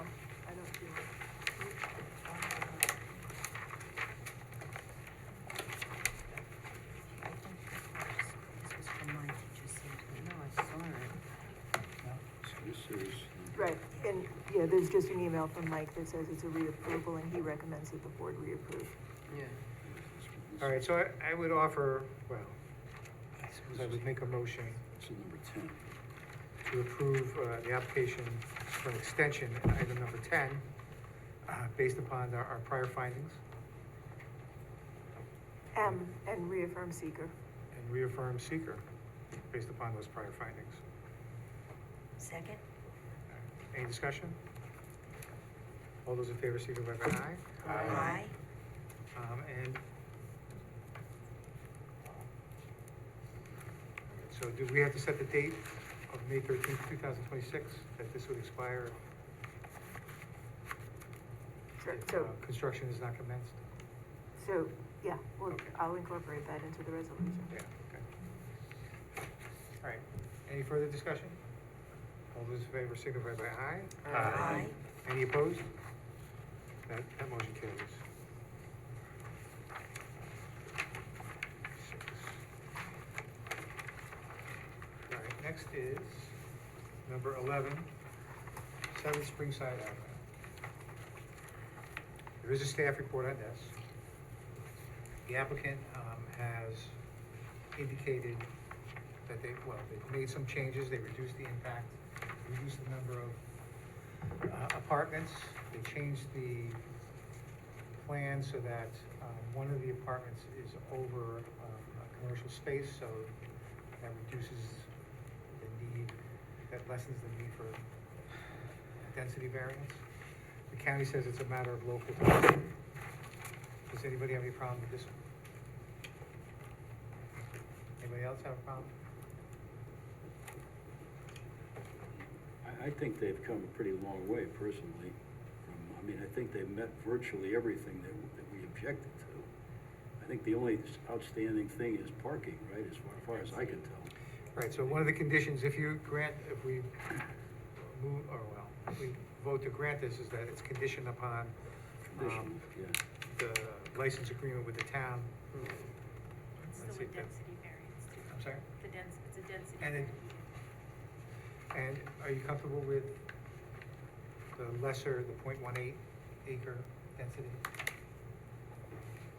Based upon only the need for two?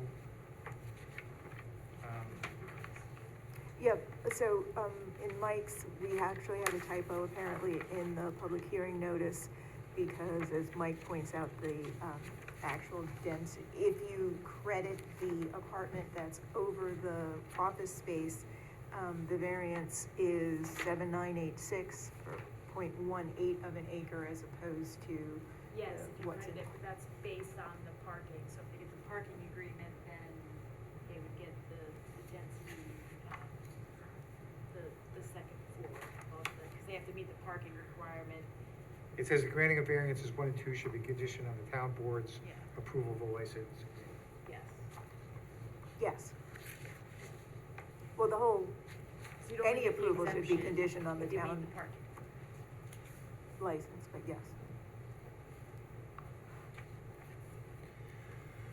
All right, so if nobody has a problem with it, I move that the ZBA determine that this is an unlisted action. I'm sorry. If most people don't have a problem with it. I move that the ZBA determine that this is an unlisted action appropriate for uncoordinated review and declare itself to be lead agency. Second? All right, any discussion? All those in favor signify by aye. Aye. Any opposed? Then that motion carries. And I move that the ZBA determine that the action will not have a significant adverse effect on the environment for the reasons set forth in the determination of non-significance. Mr. Chairman, I'm opposed.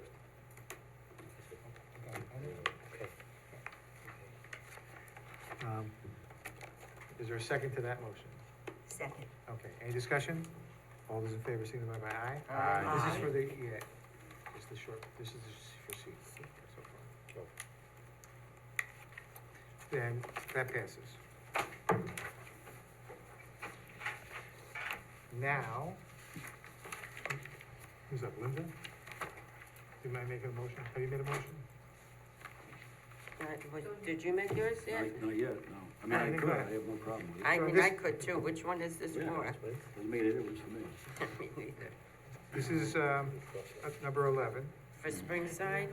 Yes. So they would have to get a there's a staff report, right? Yeah. And it's for a density variance? Well, there are three variances. So there's three variances, so just the variances set forth in it, right? Right. And it should be conditioned on town board approval Right. of a license agreement. With the right, for the right of way. Right, and some landscaping and screening, subject to planning board approval. Okay.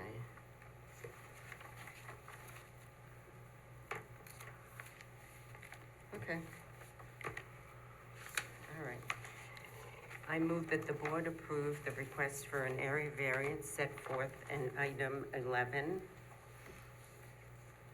The decision is based on a review of the application, testimony of the applicant, testimony offered in public hearing, and the results of site visits by board members. And in approving this variance, the board adopts the findings set forth in the staff report.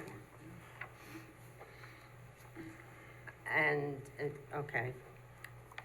The approval is, subject to the applicant obtaining a license agreement from the town board to utilize a portion of the town's right-of-way to meet its parking requirements, and landscaping and screening subject to planning board approval. So moved. Second. Any discussion? All those in favor, signify by aye. Aye. Are there any opposed? Okay, so that passes 6-0, 6-1, sorry. Next is number 13, Chipotle. I get the feeling that we're not gonna grant a second sign, so we don't have to do seeker, right? Correct. So am I correct in that assumption, that we're not granting it? Okay. So then, I move, well, let's see. There is a staff report, there's a report from the county saying it's a matter of local concern. There is a staff report recommending against, well, let's see. I thought the staff report was equivocal, but at least talking about keeping the window, but I don't know that it.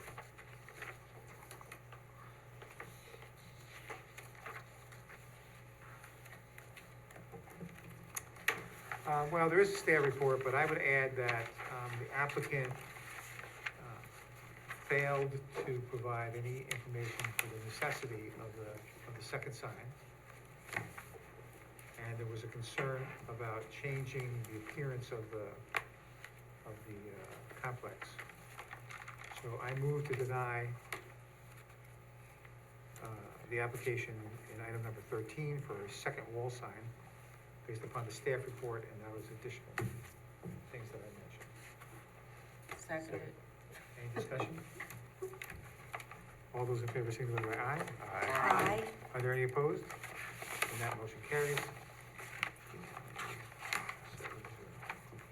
And I move to adjourn. Seconded. Any discussion? All those in favor, signify by aye. Aye. Any opposed? I did. That motion carries. Or he did, whoever. We both did. We were ready. Concurrently. We were ready when we had to go to the bathroom. Proceed for that. Oh, you know what? You know what? Yeah, they're inside. I didn't bring the phone number. So I can tell them if I, talk to my neighbors, see if there's some way we can say you should call her. Or you understand her. And I'll tell them I'm not myself. Are we sure that they're actually certified? Yes, like if anyone lived in the town and asked